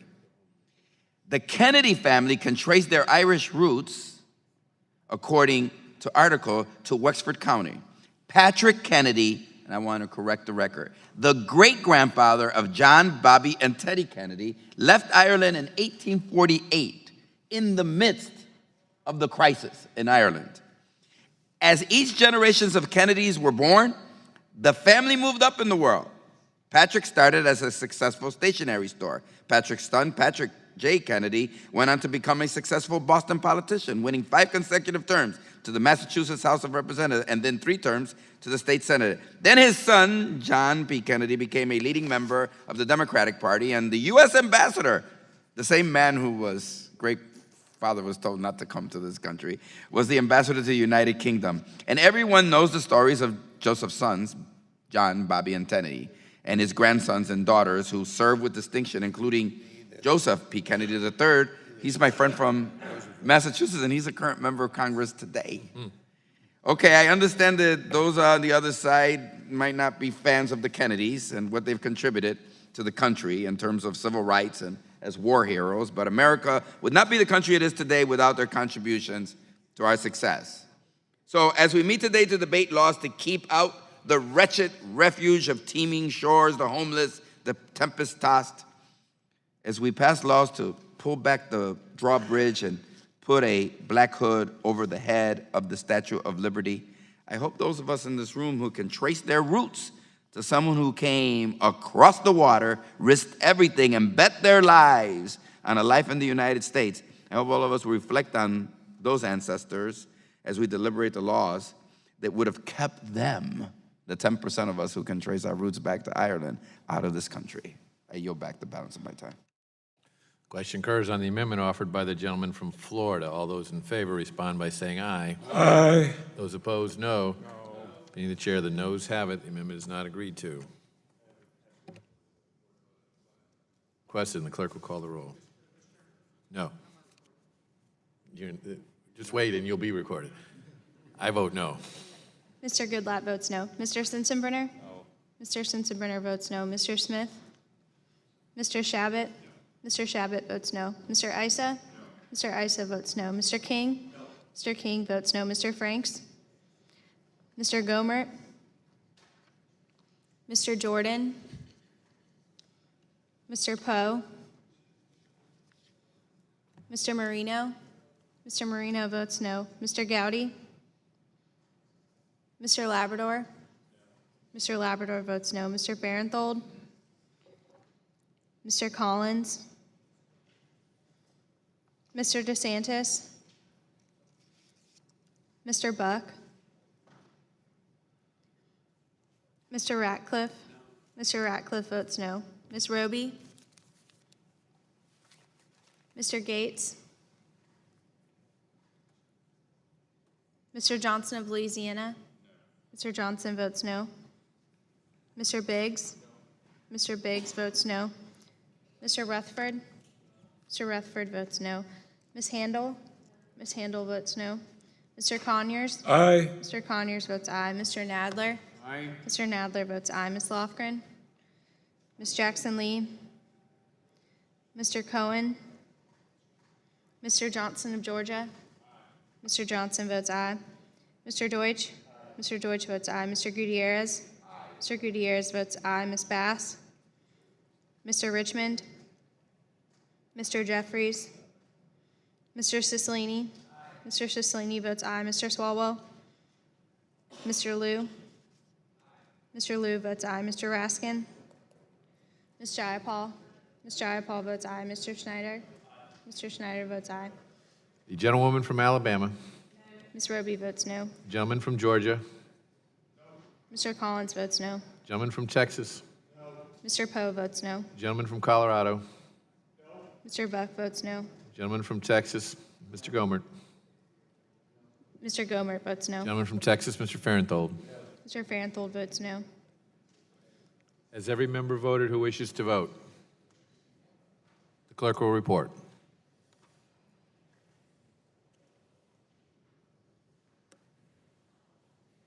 Mr. Chairman, 9 members voted aye, 18 members voted no. And the amendment is not agreed to. Are there further amendments to H.R. 2826 for purpose of the gentleman I have from an amendment Illinois? at the desk. The clerk will report the amendment of the gentleman from Illinois. Amendment to the amendment in the nature of a substitute to H.R. 2826 offered by Mr. Gutierrez. Page 11, after Without line... objection, the amendment is considered as read, and the gentleman is recognized for 5 minutes on his amendment. Mr. Chairman, the amendment calls for a study by the General Accounting Office to issue a report investigating the number of refugees who are denied admission as refugees to the U.S. and are subsequently killed or harmed. We should all have learned about the St. Louis, the ocean liner that was turned away because of strict immigration quotas and anti-Semitism in the years before the United States entered World War II. In 1939, the United States refused to admit 900 Jewish refugees, 900 Jews who fled Nazi Germany in 1939 on the MS St. Louis, which planned to stop in Cuba and then continue on in an attempt to gain entry into the United States. Unable to enter, the passengers were forced to return to Europe, where a number of countries accepted some of them, but 254 of them were killed in death camps of the Holocaust. But today, when we turn away refugees and asylum seekers fleeing violence, there are also deadly consequences. 83 deportees were murdered in the Northern Triangle, which is to say Central American countries of El Salvador, Guatemala, and Honduras during the period of 2014 to 2015. Included among the 83 murders of deportees was Jose Marvin Martinez. He was 16 years old when he fled Honduras to the U.S. after his brother was shot and killed by gang members. In August 2014, he was tracked down, deported, and he was sent back to Honduras. In December, 4 months after he was deported, Martinez was sitting outside a corner shop in San Manuel when a gunman opened fire from a truck, killing him. Another murder victim, Angel Diaz, 26, was sent away to the U.S. by his father after his brother was kidnapped by a Honduran gang and beaten almost to death. In 2015, Diaz was arrested by police and sent directly to a detention center for deportees, then deported in July. Days later, he was shot dead on a local bus. It is assumed by local gang members. Juan Francisco Diaz was deported back to his hometown in Honduras in 2015, having lived in the U.S. for 3 years. 4 months after deportation, he was found dead, lying in an alleyway by his parents in their neighborhood. These are anecdotal cases that we discovered through the news media, but to the people who were murdered and their families, they're clearly not anecdotes. They are real people who were killed. When I think of these young men not granted asylum and returned to the country they fled, I think about the people who almost turned away from the United States this year by President Trump, had the courts not intervened and blocked the president's ban, and those who might be in the next 90 days. Had Americans not gone to airports to block the Republican policy, and had Americans not gone to the courts to block the president's Muslim ban, how many more thousands of asylum seekers and refugees might have been sent back to Syria and elsewhere? Now, we'll see what happens when the Supreme Court finally deals with this case. But I think that history is abundant. The St. Louis, the Nazis put them on a boat and said, we don't want them.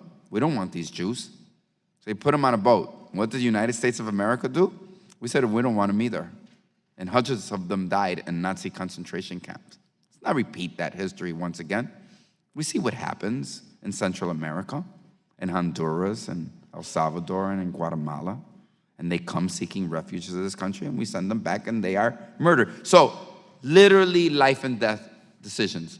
So all I'm asking for is a GAO report to see those who are not allowed to stay in the United States and see if they are harmed or if they are murdered so that we can have a record of what it is we are doing with our immigration policies today. And I return the balance of my time.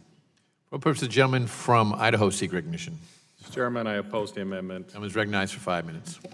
I think this amendment should be rejected because first, the first part of it is not quantifiable. You're asking a country that they The other side continues to say that is mistreating their people to actually keep track of the people that go back to their country, I think, and it's also very difficult to quantify the numbers. It also suggests a conclusion. And then the second part of it is asking for us to keep track of the people who are returned after receiving refugee status. We actually already keep track of people that are deported from the United States, so those numbers are available with a simple phone call to DHS. For that reason, and I reject this amendment. I think every member should reject it as well, and I yield back. Question occurs on the amendment offered by the gentleman from Illinois. All those in favor respond by saying aye. Aye. Those opposed, no. No. Opinion of the chair, the noes have it. The amendment is not agreed to. Recorded vote is requested, and the clerk will call the roll. Mr. Goodlatte? No. Mr. Goodlatte votes no. Mr. Sensenbrenner? No. Mr. Sensenbrenner votes no. Mr. Smith? Mr. Shabbat? Mr. Shabbat votes no. Mr. Issa? Mr. Issa votes no. Mr. King? No. Mr. King votes no. Mr. Franks? Mr. Gomert? Mr. Gomert votes no. Mr. Jordan? Mr. Poe? Mr. Marino? Mr. Marino votes no. Mr. Gowdy? Mr. Labrador? No. Mr. Labrador votes no. Mr. Farenthold? No. Mr. Farenthold votes no. Mr. Collins? Mr. DeSantis? No. Mr. DeSantis votes no. Mr. Buck? No. Mr. Buck votes no. Mr. Ratcliffe? No. Mr. Ratcliffe votes no. Ms. Roby? Mr. Gates? Mr. Johnson of Louisiana? No. Mr. Johnson votes no. Mr. Biggs? No. Mr. Biggs votes no. Mr. Rutherford? Mr. Rutherford votes no. Ms. Handel? Ms. Handel votes no. Mr. Conyers? Aye. Mr. Conyers votes aye. Mr. Nadler? Aye. Mr. Nadler votes aye. Ms. Lofgren? Ms. Jackson Lee? Mr. Cohen? Mr. Johnson of Georgia? Mr. Johnson votes aye. Mr. Deutsch? Mr. Gutierrez? Mr. Gutierrez votes yes. Ms. Bass? Mr. Richmond? Mr. Jeffries? Mr. Cicilline? Mr. Cicilline votes aye. Mr. Swalwell? Mr. Liu? Mr. Raskin? Ms. Jayapal? Ms. Jayapal votes aye. Mr. Snyder? Mr. Schneider. Mr. Schneider votes aye. The gentlewoman from Alabama. Ms. Roby votes no. The gentleman from California. Mr. Liu votes yes. Has every member voted who wishes to vote? The clerk will report.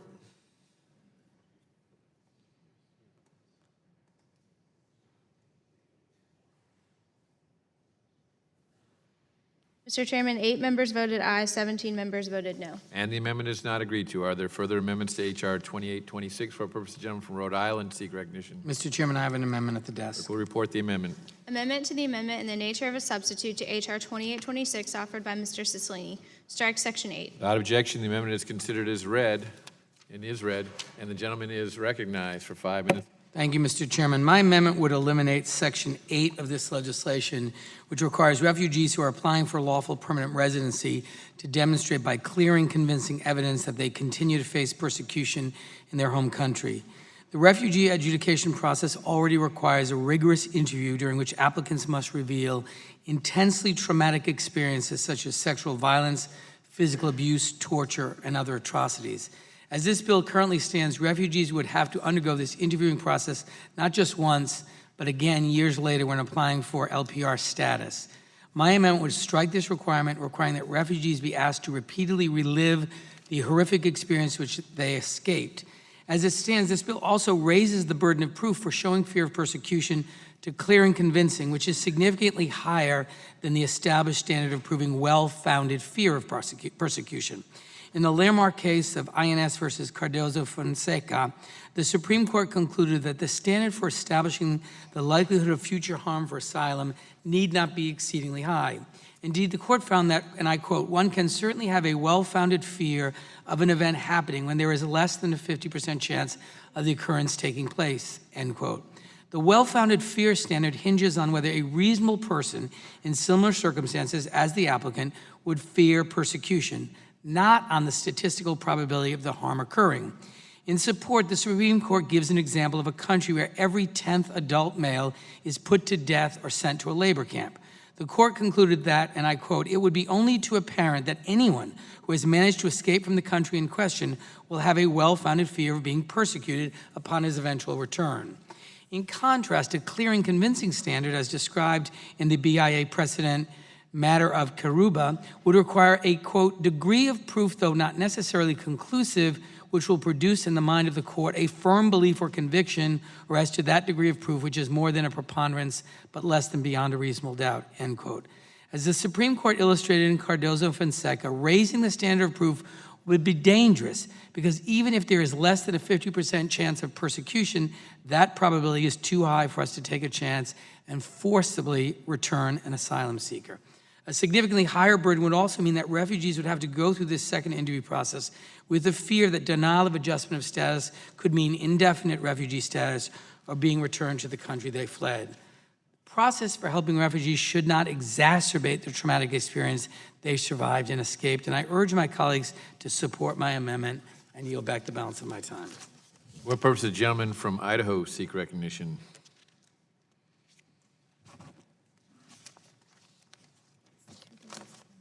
Maybe in support of the amendment.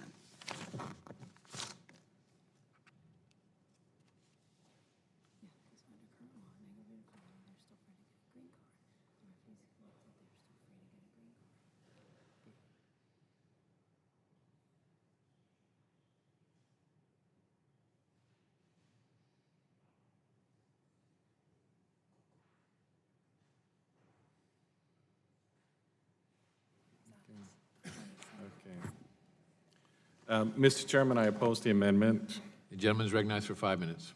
I was a little bit confused by the language used by the proponent of the amendment, so that's what I was just looking at the regulation. But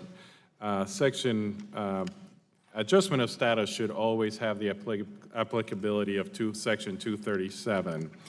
The blanket waivers currently available to refugees as they attempt to become permanent residents prevent serious public safety concerns. Under current statute, if a refugee commits a crime, the refugee is absolved when applying for permanent residence. The United States continuously allows very serious criminals to adjust their immigration status. Doing so makes little sense. Under current law, if a refugee commits an aggravated felony, they are still free to get a green card. And if a refugee is convicted of domestic violence offenses, they are still free to get a green card. I doubt that the American public supports criminals being able to get lawful permanent resident status simply because they initially came to the U.S. as refugees. There's no reason why the Department of Homeland Security should be forced to look the other way and ignore any of these acts. Refugees seeking adjustment of status should be subject to the same grounds of inadmissibility and deportability as any other alien seeking to become a permanent resident. In addition, there's nothing in this section that precludes a refugee from seeking waivers that are currently available under both sections 212 and 237 of the INA. This is not an attempt to be unduly harsh to refugees or create a higher burden. This just puts refugees on the same equal footing with other immigrants and ensures that criminals who do not deserve the privilege of permanent residence are not able to achieve it. The question has been asked, what happens to a refugee who's placed in removal proceedings and is unable to adjust status? I remind this committee that this scenario happens every day. For those who cannot be returned to their home countries, an alien remains eligible for withholding of removal or deferral of removal pursuant to the Convention Against Torture. Aliens in these statuses can be regularly monitored to ensure compliance with the laws are not given a green card. And for that reason, I oppose this. Would the gentleman just yield that, just for, just so to be clear, there's nothing in the amendment that changes any of the prevailing standards with respect to criminality. It doesn't disturb that at all. It simply prohibits the individual from having to subject themselves a second time to the question of their asylum status, and secondly, doesn't raise the burden of proof. But it would not change in any way the deportation or removal of criminals, period. I've reclaimed my time. The current law waives all of the grounds of inadmissibility. Section 8 actually includes the grounds of inadmissibility that are available to every other alien. and for that reason, I oppose the amendment, and I yield back. Yeah. Question concurs on the amendment offered by the gentleman from Rhode Island. All those in favor respond by saying aye. Aye. Those opposed, no. No. Being the chair, the noes have it. The amendment As is for not recorded agreed to. vote, Mr. Recorded Chairman. vote is requested, and the clerk will call the roll. Mr. Goodlatte? No. Mr. Goodlatte votes no. Mr. Sensenbrenner? Mr. Sensenbrenner votes no. Mr. Smith? Mr. Shabbat? Mr. Shabbat votes no. Mr. Issa? Mr. Issa votes no. Mr. King? Mr. King votes no. Mr. Franks? Okay. Mr. Gomert? So if you have been denied. Mr. Jordan? Mr. Poe? Mr. Marino? Mr. Gowdy? Mr. Labrador? Mr. Labrador votes no. Mr. Farenthold? Mr. Farenthold votes no. Mr. Collins? Mr. DeSantis? Mr. DeSantis votes no. Mr. Buck? Mr. Buck votes no. Mr. Ratcliffe? Mr. Ratcliffe votes no. Ms. Roby? Ms. Roby votes no. Mr. Gates? Mr. Johnson of Louisiana? Mr. Johnson votes no. Mr. Biggs? Mr. Biggs votes no. Mr. Rutherford? Mr. Rutherford votes no. Ms. Handel? Ms. Handel votes no. Mr. Conyers? Aye. Mr. Conyers votes aye. Mr. Nadler? Aye. Mr. Nadler votes aye. Ms. Lofgren? Ms. Jackson Lee? Mr. Cohen? Mr. Johnson of Georgia? Mr. Johnson votes aye. Mr. Deutsch? Mr. Gutierrez? Ms. Bass? Mr. Richmond? Mr. Jeffries? Mr. Jeffries votes aye. Mr. Cicilline? Mr. Cicilline votes aye. Mr. Swalwell? Mr. Liu? Mr. Liu votes aye. Mr. Raskin? Ms. Jayapal? Ms. Jayapal votes aye. Mr. Schneider? Mr. Schneider votes aye. The gentleman from Texas, Mr. Poe. Mr. Poe votes no. Gentleman from Texas, Mr. Gomert. Mr. Gomert votes no. Gentleman from Pennsylvania, Ms. Marino. Mr. Marino votes no. Has every member voted who wishes to vote? Gentleman from Illinois. Mr. Gutierrez votes yes. The clerk will report.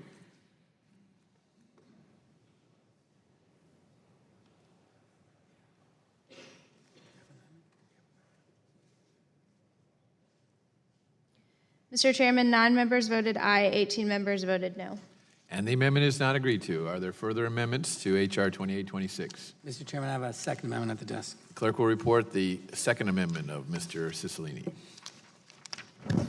Amendment to the amendment in the nature of a substitute to H.R. 2826 offered by Mr. Cicilline. Page 4, line Without 16. objection, the amendment is considered as read, and the gentleman is recognized for 5 minutes on his amendment. Thank you, Mr. Chairman. My amendment to H.R. 2826 would require that an asylum seeker who fears persecution on the basis of their sexual orientation or gender identity may not be found inadmissible or deportable on account of a criminal offense relating to sodomy or any other offense directly resulting from their LGBT status or advocacy for LGBT rights. LGBT people abroad face horrific persecution, threats, constant harassment, lack of access to health care, marginalization, violence, and death because of their status of being gay, lesbian, or transgender. Because of the particularly heinous nature of the violations routinely committed against LGBT communities around the world, many are forced to flee their homes and seek safe haven in the United States. More than a third of the countries in the United Nations, or 72 countries, criminalize same-sex relations with penalties, threat of imprisonment, and fines. In 10 of those countries, same-sex relations are punishable by death. However, although they have faced harm or could be subjected to further persecution, some LGBT refugees may still be in danger of being denied entry into the United States or of being returned to their home country. That is because under the Immigration and Nationality Act, certain classes of refugees who have been convicted of a crime may be inadmissible or deportable. This could include LGBT refugees that have been criminalized in relation to their status as an LGBT person or advocacy for LGBT rights. Recently, foreign governments have taken disturbing actions to target LGBT individuals and their families. Police and lawmakers may criminally charge LGBT individuals in order to harass and intimidate them and prevent the formation of LGBT organizations. For example, LGBT individuals that are celebrating at a wedding or pride event or attending an LGBT rights rally may be charged with unlawful assembly or conspiracy as a tactic to intimidate them. Lawmakers and police in these cases use laws as a pretext to punish people not for committing a crime, but due to their LGBT status or support for equal rights. Lawmakers may also apply criminal laws against people for their association with or participation in LGBT activism. My amendment would ensure that LGBT refugees and their supporters are not inadmissible or deportable because of a wrongful conviction based solely on who they are, who they love, or what cause they stand up for. The United States has led the world in the fight to advance LGBT equality with the hope we can ensure that all people live free from the fear of discrimination, bigotry, and violence. And I just want to ask unanimous consent that some news articles which really reflect what's happening to LGBT people around the world and why this amendment is so necessary. The first is an article entitled 53 Arrested in Nigeria for Celebrating Gay Wedding, police say. The second is a Washington Post article, Police just arrested 27 men for homosexuality in Bangladesh. The Washington Post, this one graph shows the biggest threat to LGBT rights in Malawi, and Russians protecting abuse of gay men in Chechnya Russians protesting abuse of gay men in Chechnya are detained. These are just four of many, many examples in Indonesia, Iran, Nigeria, Bangladesh, Malawi, and Russia, where individuals are being criminalized because of their LGBT status and thereby making them individuals who are either deportable or inadmissible to the United States. So I urge my colleagues to support my amendment. Without objection, the document's reference will be made a part of the record. For purpose, the gentleman from Idaho seek recognition. Mr. Chairman, I oppose the amendment. It was recognized for 5 minutes. I think I understand the intent of the amendment, but the problem is with the language. It says that an offense directly resulting from this status, and I don't know how we can prove that an offense was directly resulting from the status. Also, the gentleman needs to remember that the crimes of inadmissibility, they have to be crimes for the most part in the United States as well. So I just don't see how this amendment applies in any way. If the gentleman would yield, I'm happy to explain.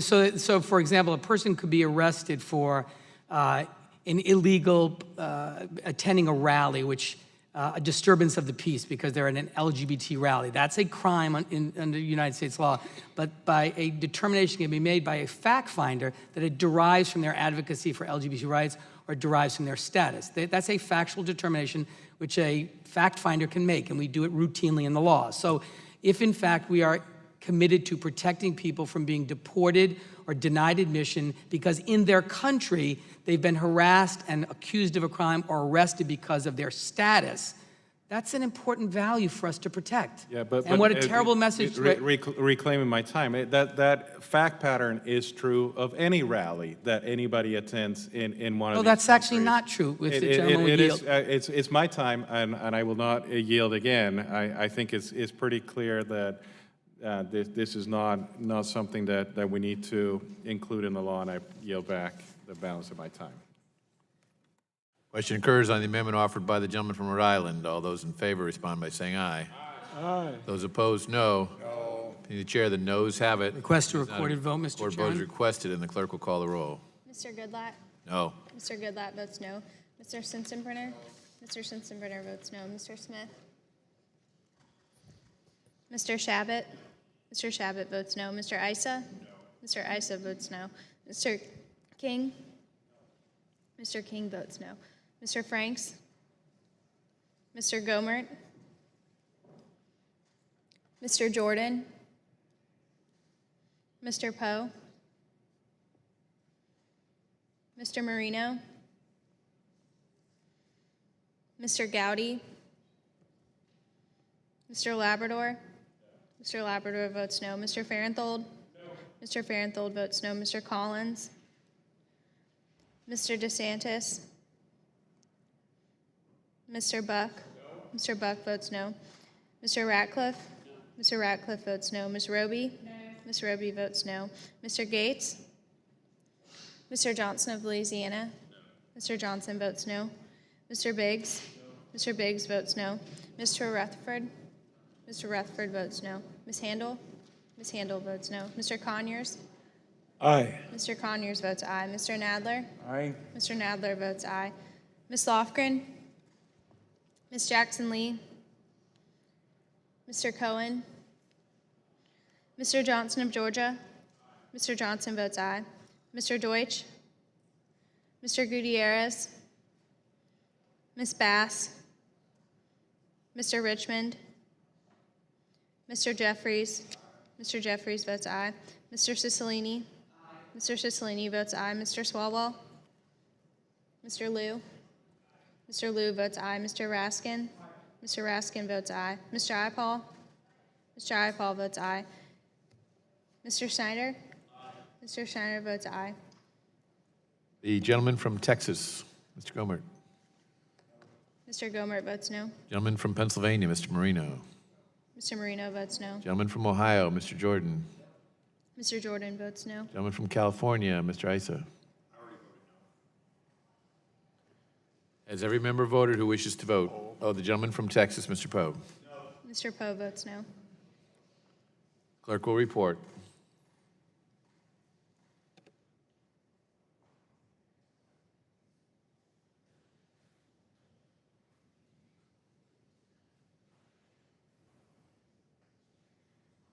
Mr. Chairman, 9 members voted aye, 18 members voted no. And the amendment is not agreed to. For purpose, gentleman from New York, seek recognition. Clerk will report the amendment. Amendment to the amendment in the nature of a substitute to H.R. 2826 offered by Mr. Jeffries. Page 6, line 20. Without objection, the amendment is considered as read, and the gentleman is recognized for 5 minutes on his amendment.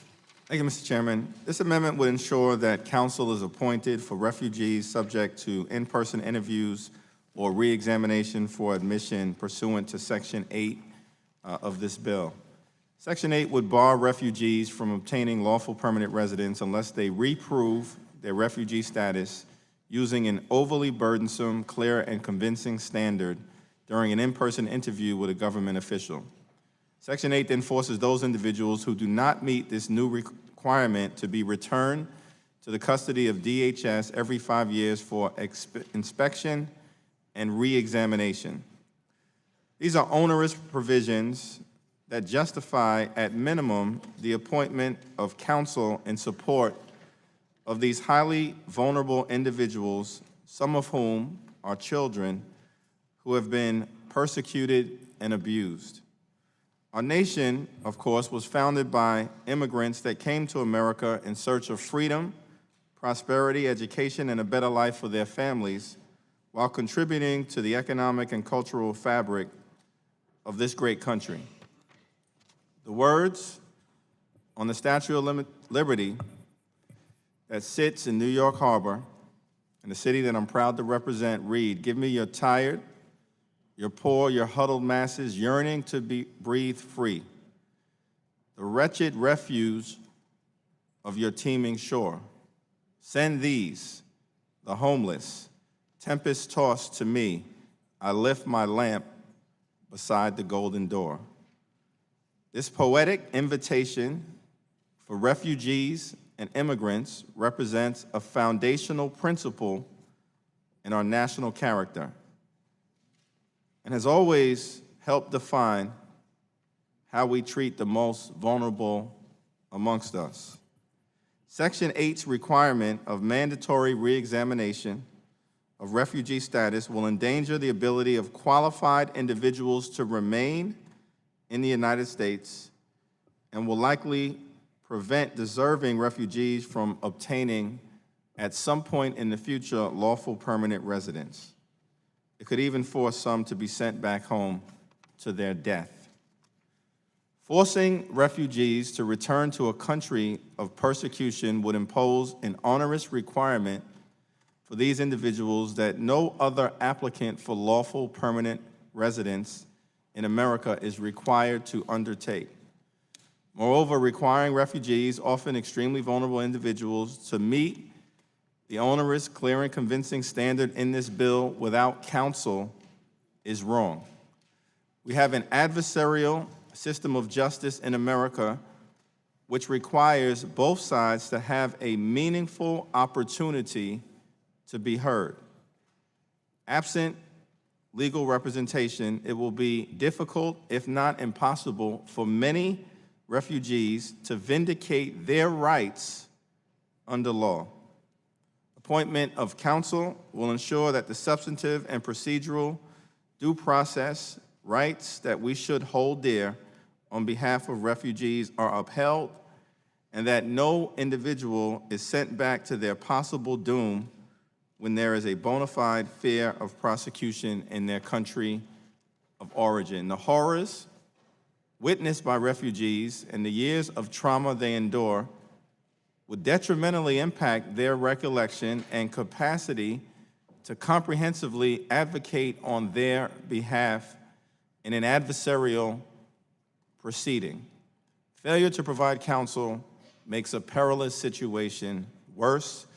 For these reasons, I respectfully urge my colleagues to support this amendment. And Mr. Chairman, I yield back the balance of my time. Chair thanks the gentleman. For purpose, the gentleman from Idaho seek recognition. Mr. Chairman, I oppose this amendment. Gentleman is recognized for 5 minutes. We have already litigated this issue a million times in this committee. I oppose it for the same reasons that I have opposed it every single time. There's no right to counsel in immigration, and I yield back. Question occurs on the amendment offered by the gentleman from New York. All those in favor respond by saying aye. Aye. Those opposed, no.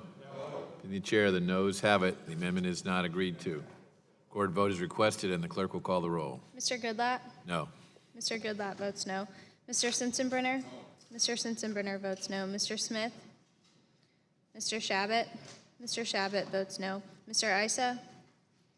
Mr. Issa votes no. Mr. King? Mr. King votes no.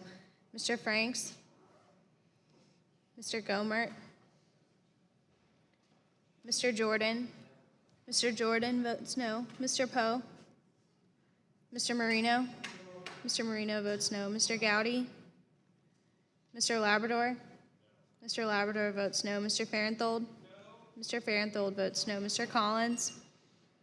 Mr. DeSantis? Mr. Buck? Mr. Ratcliffe? Mr. Ratcliffe votes no. Ms. Roby? Ms. Roby votes no. Mr. Gates? Mr. Johnson of Louisiana? Mr. Johnson votes no. Mr. Biggs? Mr. Biggs votes no. Mr. Rutherford? Mr. Rutherford votes no. Ms. Handel? Ms. Handel votes no. Mr. Conyers? Mr. Conyers votes aye. Mr. Nadler? Mr. Nadler votes aye. Ms. Lofgren? Ms. Jackson Lee? Mr. Cohen? Mr. Johnson of Georgia? Mr. Deutsch? Mr. Gutierrez? Ms. Bass? Mr. Richmond? Mr. Jeffries? Mr. Jeffries votes aye. Mr. Cicilline? Mr. Cicilline votes aye. Mr. Swalwell? Mr. Swalwell votes aye. Mr. Liu? Mr. Liu votes aye. Mr. Raskin? Mr. Raskin votes aye. Ms. Jayapal? Ms. Jayapal votes aye. Mr. Schneider? Mr. Schneider votes aye. Has every member voted who wishes to vote? The clerk will report.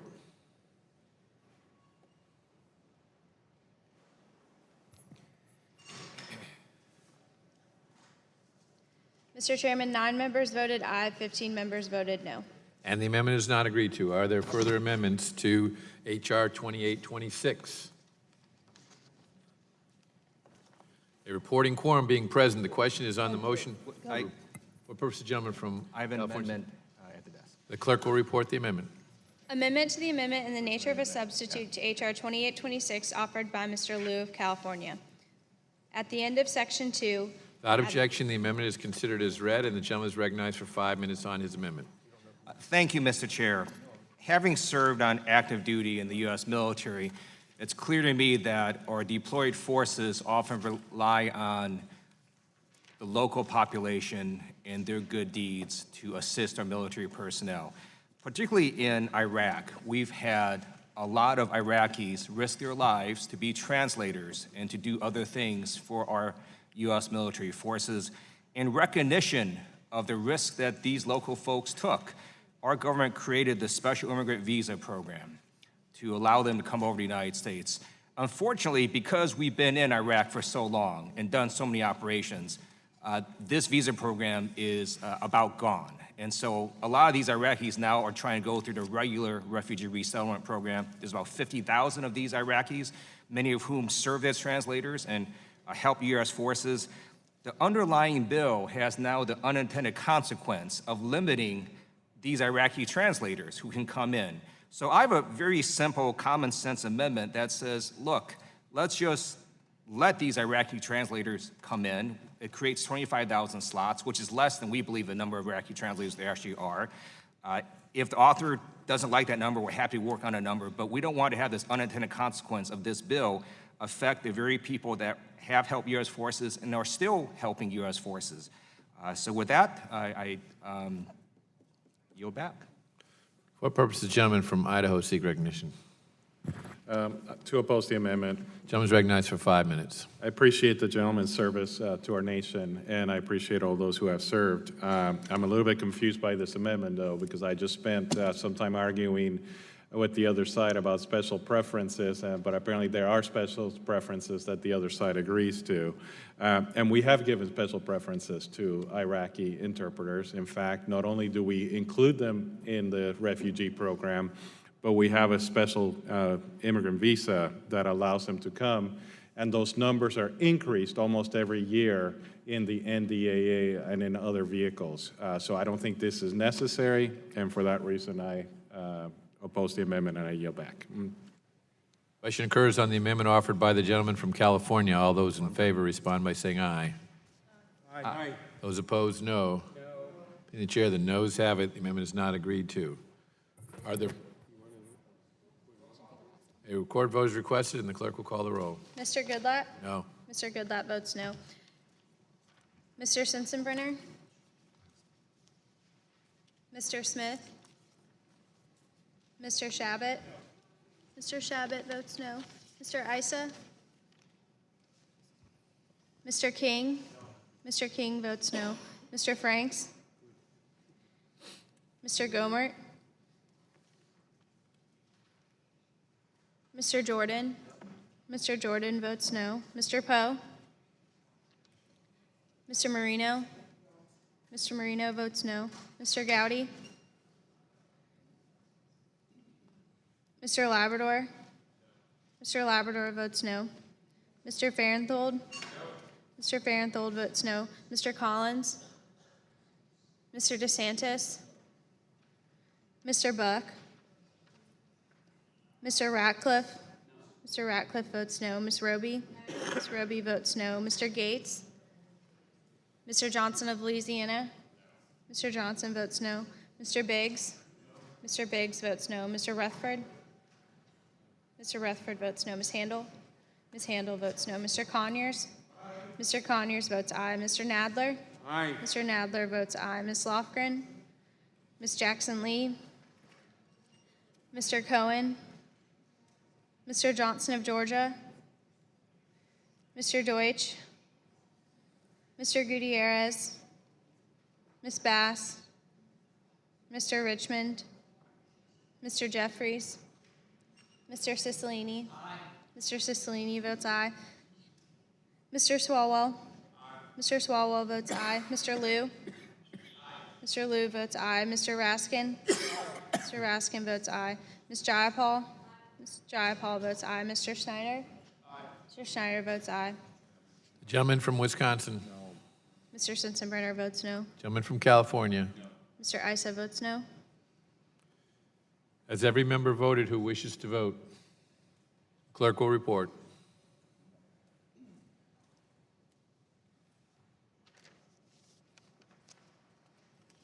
Mr. Chairman, 8 members voted aye, 15 members voted no. And the amendment is not agreed to. Are there further amendments? Mr. Chairman, I have an amendment at the desk. The clerk will report the amendment. Amendment to the amendment in the nature of a substitute to H.R. 2826 offered by Ms. Jayapal. Page 4. Without objection, the amendment is considered as read, and the gentlewoman is recognized for 5 minutes on her amendment. Thank you, Mr. Chairman. From time to time, I know you've accepted an amendment or two in this committee, and I hope this might be one of those times that this amendment would be accepted. This is an issue of victims of trafficking that both sides of the aisle have agreed are important. My amendment simply continues current law around some of the most vulnerable people that are fleeing violence, and specifically refugees forced into sex trafficking. Under current law, the Secretary has broad discretion to waive grounds of inadmissibility, including grounds triggered by a refugee applicant's status as a trafficking victim. However, this bill removes the broad discretion and limits waivers to only health-related grounds of inadmissibility. As currently written, refugee applicants who are forced into sex slavery and other persecution-related grounds of inadmissibility would be ineligible for refugee protection. My amendment would help people like the Syrian women in Lebanon who have been trafficked and forced to prostitute themselves night and day to earn meager funds to send to their families. Their traffickers often hold their passports and house them so that these women are entirely reliant and essentially held captive by the individuals exploiting them. Women in forced sexual slavery are in danger of being prosecuted if they escape or displease their captors. In Lebanon, in the first half of 2014 alone, 255 people, mostly Syrian women, were arrested on prostitution charges, more than the 205 arrested during all of 2013. Gender disparities are severe in many areas, and they're only intensified in times of emergency and minimal resources. Women who are desperate to support themselves and their families and have limited options in refugee camps may feel forced to turn to the sex trade or are tricked into it by human traffickers. Another group that this amendment would help are the Yazidi women. The Yazidi people fled from their ancestral home when ISIL captured it, displacing a sect of Islam that has historically suffered from persecution at the hands of majority sects. On March 12, 2016, the New York Times reported on the inhumane measures that ISIL pushes on its sex slaves in order to maintain their supply of available sex workers. This sex trade has become a lucrative underground economy for ISIL as it simultaneously terrorizes minority communities. Under this bill, a former ISIL sex slave who managed to escape this unimaginable brutality would be denied refugee admission to the United States. This is a callous and cruel approach to refugee determination, and one that has no place in international or U.S. refugee law or policy. In short, Mr. Chairman, my amendment simply restores some small form of humanity to a deeply flawed bill and brings us a little bit closer to fulfilling our moral duty to protect those fleeing violence. Currently, the bulk of the refugee crisis is falling on low and middle-income countries. Turkey hosts the largest number of refugees, totaling 3 million, and Pakistan is second. Among the top 10 refugee host nations, Germany is the only high-income country hosting 669,500 refugees and asylum seekers. Ultimately, what we really need to do is to reject this act and the anti-immigrant and anti-refugee rhetoric that has led this committee to consider several abhorrent bills in recent weeks. But I hope that at least we can agree on a bipartisan solution and make sure that we protect those who are victims of trafficking. And I urge my colleagues on both sides of the aisle to accept this amendment and to make sure that we continue to just keep in place what we have now. And with that, I yield back. For purpose, the gentleman from Idaho seek recognition. Mr. Chairman, at this time, I oppose the amendment, but I would invite the gentlelady to maybe work with us to see if there's some language that we can, I don't think we can do that right now, but I'm willing to work with the gentlelady to see if there's some language that we can do what you said in your words, which is not what the amendment does. What you said in your words is that you're trying to protect victims of forced prostitution. And I think we can agree that maybe that's something that we can do. But if you read the language of your amendment, it's much broader than that. It protects protects people from any crime that they have committed, not just forced prostitution. So I will oppose this amendment at this time, but I am willing to make a commitment to the gentlelady that I will work with her to maybe narrow down the language. And the second thing that you need to look at is that you said a couple of times in your statement that you wanted discretion. This amendment does not provide discretion. It says that they may not be found inadmissible, so there's no discretion in there. So for those reasons, I will oppose the amendment, but I'm willing to work with the gentlelady to make sure that we include some language in the bill that protects the people that she's trying to protect. Would the gentleman yield? Yes. I thank the gentleman for yielding. I share his interest in working something out here and share his concern about the language as it's written. If the gentlewoman would withdraw her amendment, we will be happy to work with her to see if we can do something that is tightly drawn, and other than that, I would have to join the gentleman from Idaho in opposing the amendment.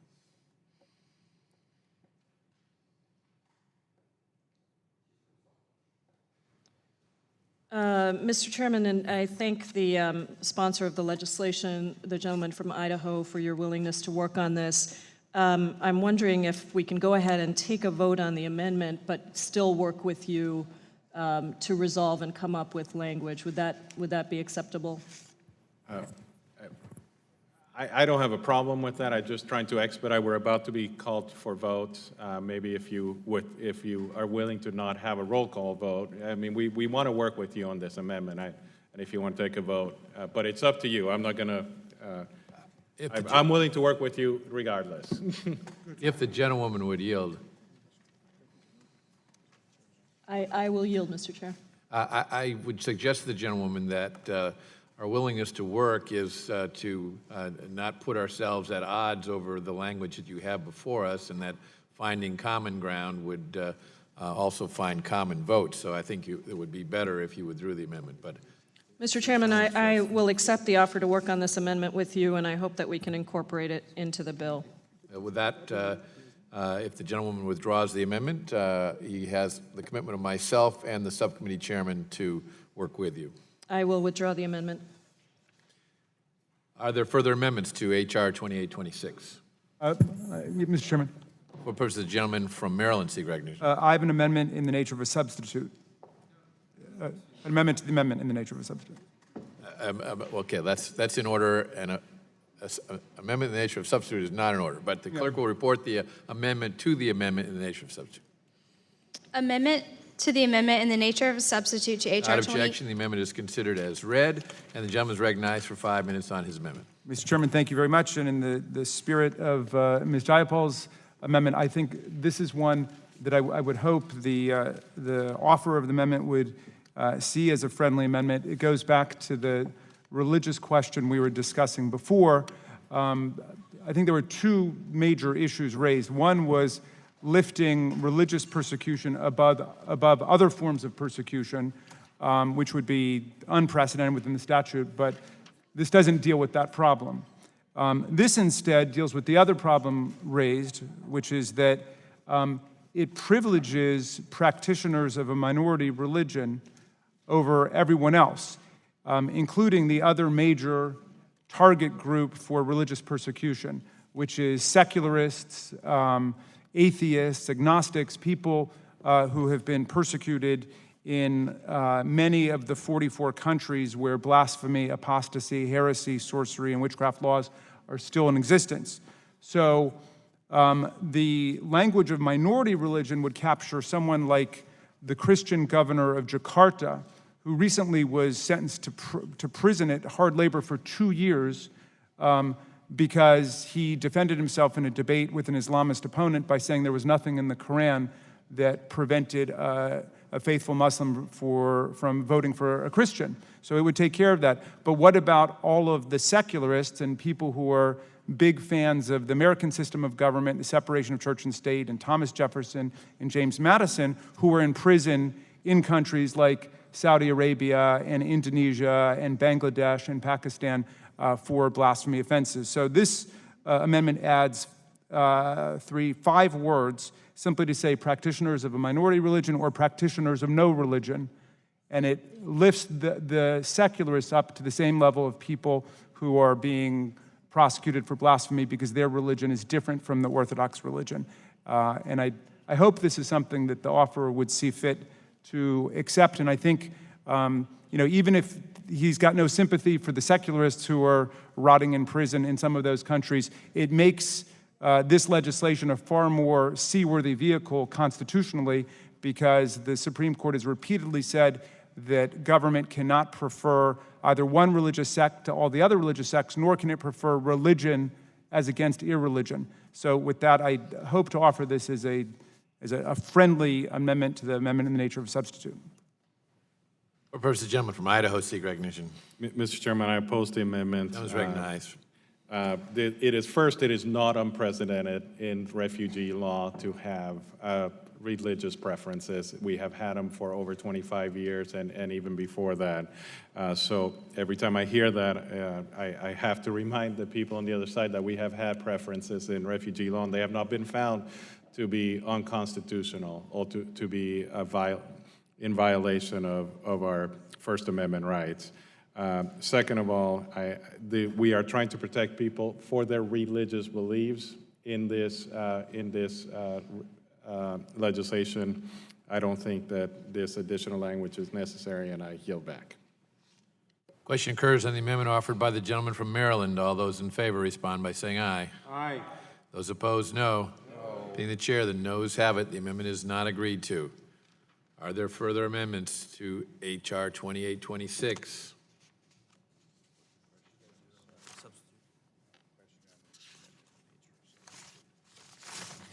The question occurs on the amendment in the nature of a substitute. All those in favor respond by saying aye. Aye. Those opposed, no. Being the chair, the ayes have it, and the amendment in the nature of a substitute is adopted. A reporting quorum being present, the question is on the motion to report the bill H.R. 2826 as amended favorably to the House. Those in favor will respond by saying aye. Aye. Those opposed, no. No. The ayes have it, and the bill is ordered reported favorably. Record vote, please. A recorded vote has been requested, and the clerk will call the roll. Mr. Goodlatte? Aye. Mr. Goodlatte votes aye. Mr. Sensenbrenner? Mr. Sensenbrenner votes aye. Mr. Smith? Mr. Shabbat? Mr. Shabbat votes aye. Mr. Issa? Mr. King? Mr. King votes aye. Mr. Franks? Mr. Gomert?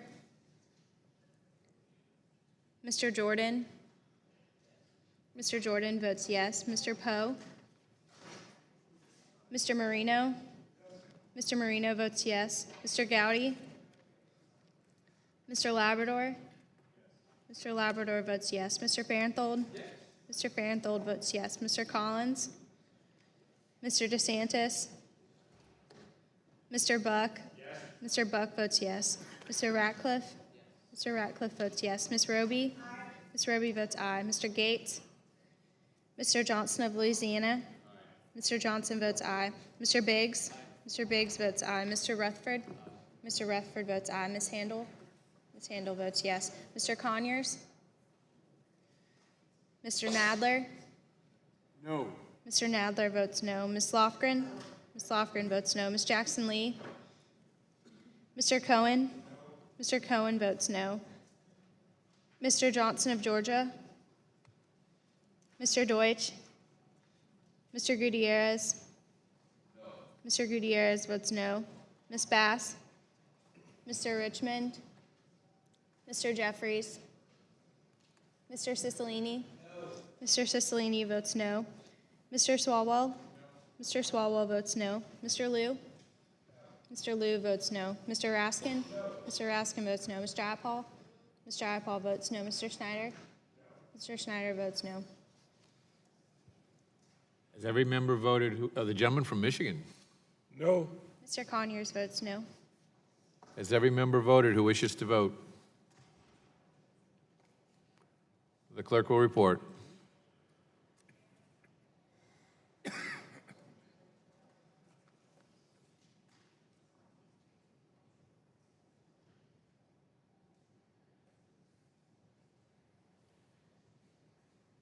Mr. Chairman, 15 members voted aye, 11 members voted no. The ayes have it, and the bill as amended is ordered reported favorably to the House. Members will have 2 days to submit views, and without objection, the bill will be reported as a single amendment in the nature of a substitute incorporating all adopted amendments, and staff is authorized to make technical and conforming changes.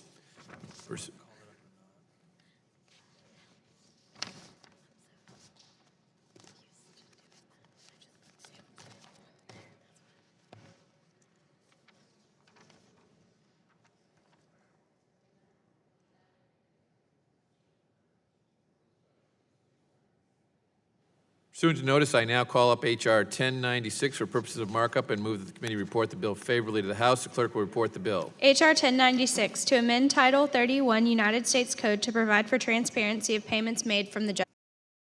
Without objection, the bill is considered as read and open for amendment at any time. I'll begin by recognizing myself for an opening statement. In an effort to ensure prompt and equitable payment of court judgments against the United States, Congress created the Judgment Fund in 1956, which over time has become a permanent, indefinite appropriation for the payment of both court judgments and settlements. While the Judgment Fund improves efficiency by authorizing agencies to request payments directly from the Treasury Department, Congress and the public consequently has very little access to details about them. While the Treasury Department's website maintains a publicly available database of approved payments, important details such as the claimant's name and the claimant's counsel are not listed. Without this kind of critical information, it is difficult to locate specific payments. H.R. 1096, the Judgment Fund Transparency Act, seeks to fix this problem. Introduced by Congressman Chris Stewart of Utah earlier this year, this bill would require the Treasury Department to list on its website certain details about claims paid through the Judgment Fund unless the disclosure is prohibited by law or a court order. If the payment is made to a foreign state, the Treasury Department must also disclose the method of payment, the currency denomination used for the payment, and the name and location of each financial institution owned or controlled by a foreign state or an agent of a foreign state through which the payment passed and from which payment was withdrawn or that is holding the payment. In addition to these transparency provisions, H.R. 1096 prohibits use of the Judgment Fund for payments to state sponsors of terrorism.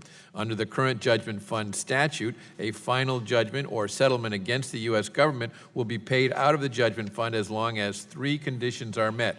First, payment must not be otherwise provided for. Second, the Secretary of the Treasury must certify payment. And third, the judgment must be payable according to one of several specified statutory provisions. These provisions provide a finite set of circumstances in which the Judgment Fund may be used. The prohibition on payments to state sponsors of terrorism provided under this bill would narrow these circumstances.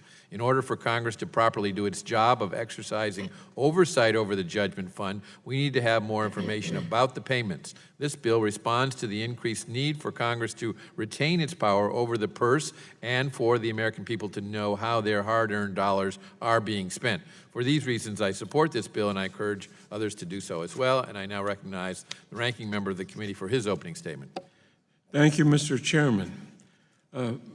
My colleagues, H.R. 1096, the Judgment Fund Transparency Act, would require the Treasury Department to publicly disclose via the Internet various details about payments it makes on claims paid out of the Judgment Fund.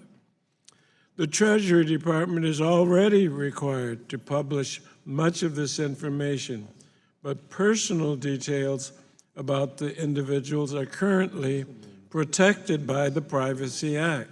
The purpose of the bill is ostensibly to promote greater transparency in government, which we all agree is a worthy goal. But the bill would in fact require the government to reveal private information about individuals simply because he or she had a legal claim against the government that happened to fall under the purview of the fund. It is for this principal reasons that I must oppose the bill. H.R. 1096 contains a broad override of Title V, which includes the Privacy Act and the Freedom of Information Act, and would effectively undermine the personal private protections under these acts. Admittedly, a person's name or the facts of his or her lawsuit, which may contain personally identifying information, is in many instances a matter of public record. Nevertheless, there is a strong public interest in maintaining private protections. The disclosure of some of this information could expose details of a person's medical history or that they were the victim of racial or gender discrimination or harassment. And publishing this personal identifying information on the web in an easily searchable format could also make individuals more vulnerable to fraudsters, data brokers, identity thieves, and other predators. Notwithstanding the bill's broad override of existing privacy protections, our committee has not held a single legislative hearing on this measure to consider any of its private ramifications. Promoting transparency in government should not come at the expense of Americans' privacy. Unfortunately, H.R. 1096 achieves this very result by eroding privacy protections. And finally, some of the reasons offered in support of this bill appear to be completely unjustified. For example, supporters of this legislation have claimed that the Obama administration's January 2016 settlement of a long-standing Iranian legal claim was ransom money for the release of 4 American prisoners and an illegitimate effort to avoid Congress's appropriations process. These payments were clearly legal under 28 U.S.C. Section 2414, justified by precedent and disclosed to the public at the time they were made in January 2016. The negotiations pertaining to the settlement and for the prisoner release were conducted by separate teams and were unrelated. As the Obama administration explained, the payments were withheld to ensure the Iranians followed through on the release of American prisoners. The Obama administration's actions regarding the Iran payments simply do not justify reducing individual privacy protections for the judgment fund. In short, I'm concerned that this bill will provide little additional transparency while unnecessarily eroding individual privacy. And so accordingly, I urge my colleagues to join me in opposing H.R. 1096, and I yield back the balance of my time, Mr. Chairman. Chair thanks the gentleman. Are there any amendments to H.R. 1096? For purpose, the gentleman from Louisiana seek recognition. Mr. Chairman, I have an amendment at the desk. The clerk will report the amendment. Amendment to H.R. 1096 offered by Mr. Johnson of Louisiana. Page 3, insert Without objection, after. the amendment is considered as read, and the gentleman is recognized for 5 minutes on his amendment. Thank you, Mr. Chairman. My amendment today seeks to further increase transparency in the underlying legislation, H.R. 1096, the Judgment Fund Transparency Act, which I'm proud to support as a co-sponsor. Simply put, this amendment would require the Secretary of the Treasury to clearly display the total expenditures, including the attorney's fees, interest, and all other payments made from the Judgment Fund on an annual basis. Hardworking taxpayers deserve to know where their taxpayer dollars are being spent, and Congress must ensure programs like the Judgment Fund are following the law. The American people must be allowed to keep the actions of their government accountable. My amendment would also further ensure a terrorist organization is prohibited from receiving any taxpayer funds from the Judgment Fund by also prohibiting any foreign terrorist organization as that is defined in Section 219 of the Immigration and Nationality Act. This statute, which clearly classifies a terrorist organization as those who, quote, engage in terrorist activity or terrorism, and the organization threatens the security of the United States nationals or the national security of the United States, unquote. These terrorist organizations only seek to commit serious harm on potential targets, including Americans, and I believe this prohibition is warranted to be included in this legislation. Let me be clear. I'm sure all of us agree that no taxpayer dollars should ever go to a state sponsor of terrorism or foreign terrorist organizations. The Iran payments referenced by Mr. Conyers a moment ago further illustrate the need for this ban on state sponsors of terrorism. As we saw from the previous administration, the payment of $1.3 billion from the Judgment Fund to Iran in a settlement that dates back over 30 years. All the information surrounding this payment has never been made clear to the public, even to this day, and Iran still remains a state sponsor of terrorism. Again, I'm happy to introduce this amendment to further reduce government waste and increase transparency. We must never allow taxpayer dollars to be given to violent rogue nations that support terrorists or terrorist organizations, and this is a common sense amendment that will ensure a constitutional check on the Judgment Fund. With that, Mr. Chairman, I yield back. Well, first, the gentleman from Tennessee, seek recognition. Thank you. I'd like to, for 5 minutes, strike the Gentleman's lights. recognized for 5 minutes. All that stuff. Would the gentleman of the amendment, offer the amendment yield? Sure. Would you accept a friendly amendment to also require the disclosure of any payments made to any organization that has a financial interest owned by the president or a member of his family?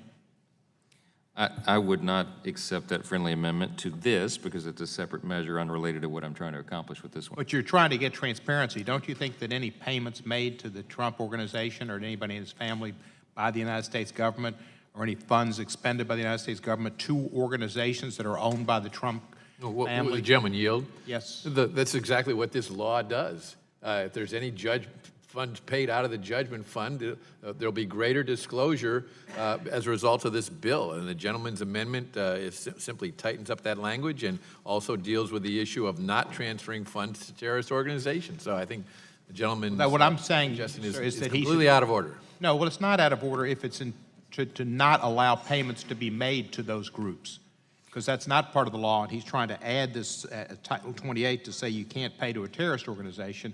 And what I would want to know is... The base bill provides for, if there's a payment made out of the Judgment Fund to anybody, including the President of the United States, It says notice. It doesn't say a prohibition. And what he's doing on page 4, line 3 is a prohibition, I believe. The terrorist organizations. Yeah. Right. Yeah, reclaiming my time. It's not your time, it's my time. And I'm not on the cover of Time magazine. Let's not get that confused.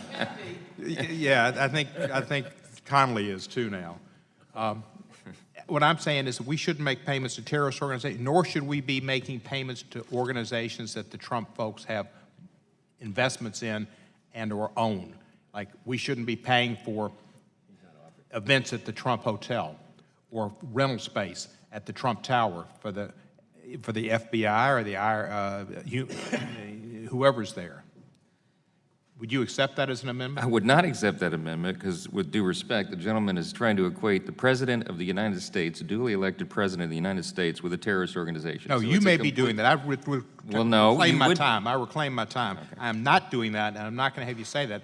I'm putting it in terms of transparency and prohibition, and I think both are bad, but there's not to make them equivalent. Well, I would not accept it as a friendly amendment to this, but the gentleman's obviously welcome to bring his own amendment. And I'm sorry the Gators won. So You'll back the balance am of my time. So am I. Mr. Chairman. What purpose the gentleman from Michigan seek recognition? To strike the requisite number of Gentleman's words. recognized for 5 minutes.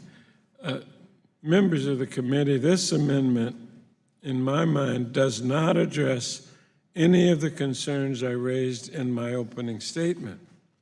However, I also do not find anything objectionable about the amendment. And I yield back the balance of my time.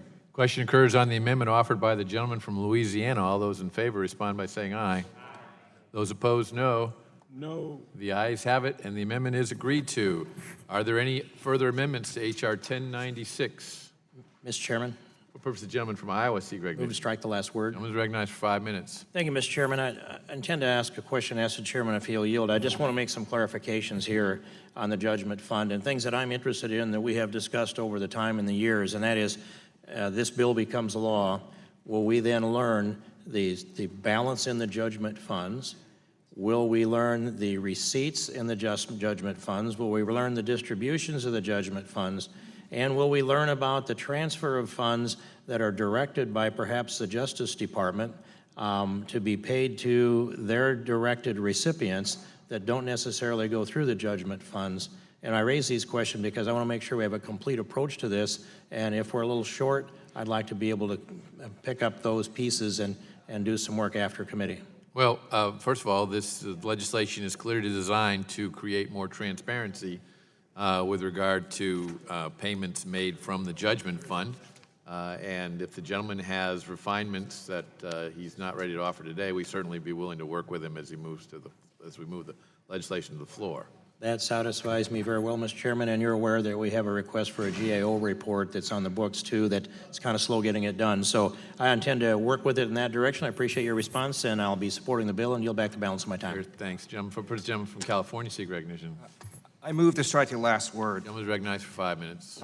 I would like to vote for this bill. I think it's important that we support transparency. I do have a question because I'm trying to understand if the bill overrides the Privacy Act. Because if you read the first line on page 2, it says, unless the disclosure of such information is otherwise prohibited by law or court order. That would suggest to me that this bill does not, in fact, override the Privacy Act or FOIA or other statutes that we all like.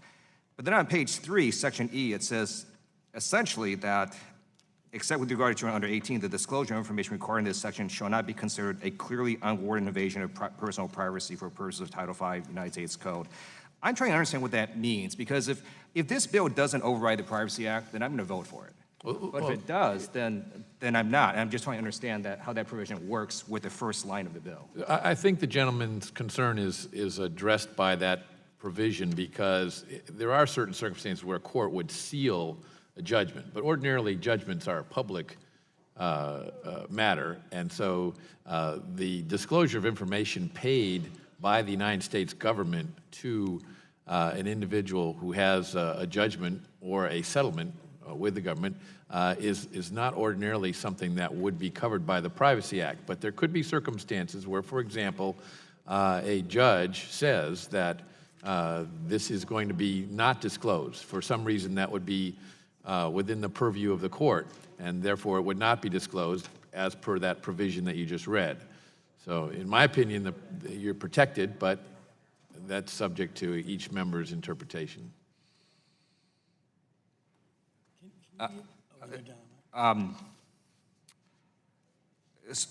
So thank you, Mr. Chair, for that. I guess I'm just asking my question again, and maybe I can get a clear answer. Does this bill override the Privacy Act with that Section E provision, or is it not meant to do that? And if it needs further clarification, that'd be great. Perhaps you would want to clarify that. I'm just trying to understand what Section E does. Because it looks like in the first sentence of the bill, it's not trying to override other privacy laws. Right. So the language you referred to was offered by a professor who testified before the committee, and according to the Department of Justice's Guide to the Freedom of Information Act, under the FOIA, privacy encompasses the individual's control of information concerning his or her person. Exemption 6 protects information about individuals in personnel and medical files and similar files when the disclosure of such information would constitute a clearly unwarranted invasion of personal privacy. In his written testimony, Professor Figley stated that Treasury refuses to release the names of claimants or individual attorneys under the Freedom of Information Act on grounds that those names fall within FOIA's exemption for personnel and medical files and similar files, the disclosure of which would constitute a clearly unwarranted invasion of personal privacy. This language was added to the amendment to prevent a similar refusal to release of the names of claimants or individual attorneys under the requirements of the bill. But I would again argue that position taken by the Treasury is not covered by the Privacy Act because that information is not protected by the Privacy Act. And in the interest of transparency, we need to clarify that so that this information moving forward is made public. All right, thank you, and I will yield my time to Mr. Cicilline. I thank the gentleman for yielding. I guess I'm struggling with the very same concern that the gentleman from California has. It seems as if the plain language on page 3, section E, is actually a complete exemption, except with regard to children under 18. The disclosure of information required in this section shall not be considered a clearly unwarranted invasion of personal privacy for purposes of Title V United States Code. So it does seem as if this bill adds a new section that clearly overrides the privacy protections in the Privacy Act and FOIA by its plain language. No, I think that if the gentleman Yeah, of course. would yield, it's the gentleman from California's time, but assuming he is yielding, even though he's not listening to me right now, the problem arises from what I believe, and many others who support this legislation believe, was a mistaken decision on the part of the Treasury to not disclose information that's not protected by the Privacy Act, and therefore that language in the bill is necessary to make it clear that the Treasury Department can't use that as a reason to not disclose information being paid out of a judgment fund that the taxpayers of the United States should be entitled to have access to and be able to examine. And while this obviously relates to a dispute that arose in the previous administration, I would think the gentleman would be interested in seeing how judgments are paid out in the current administration. So that's why the bill, that portion of the bill is written the way it is, and why I think the bill is an important addition to transparency. No, I guess, Mr. Liu, I yield back to you. I yield back. The question occurs, well, there are no further amendments, so the reporting quorum being present, the question is on the motion to report the bill H.R. 1096 as amended favorably to the House. Those in favor respond by saying aye. Aye. Those opposed, no. The ayes have it, and the bill is ordered reported favorably. Members will have 2 days to submit views. Without objection, the bill will be reported as a single amendment in the nature of a substitute incorporating all adopted amendments, and the staff is authorized to make technical and conforming changes. This concludes our business today. I want to thank all of the members for attending, and the markup is adjourned. Excellent. Thank you, sir. Thank you.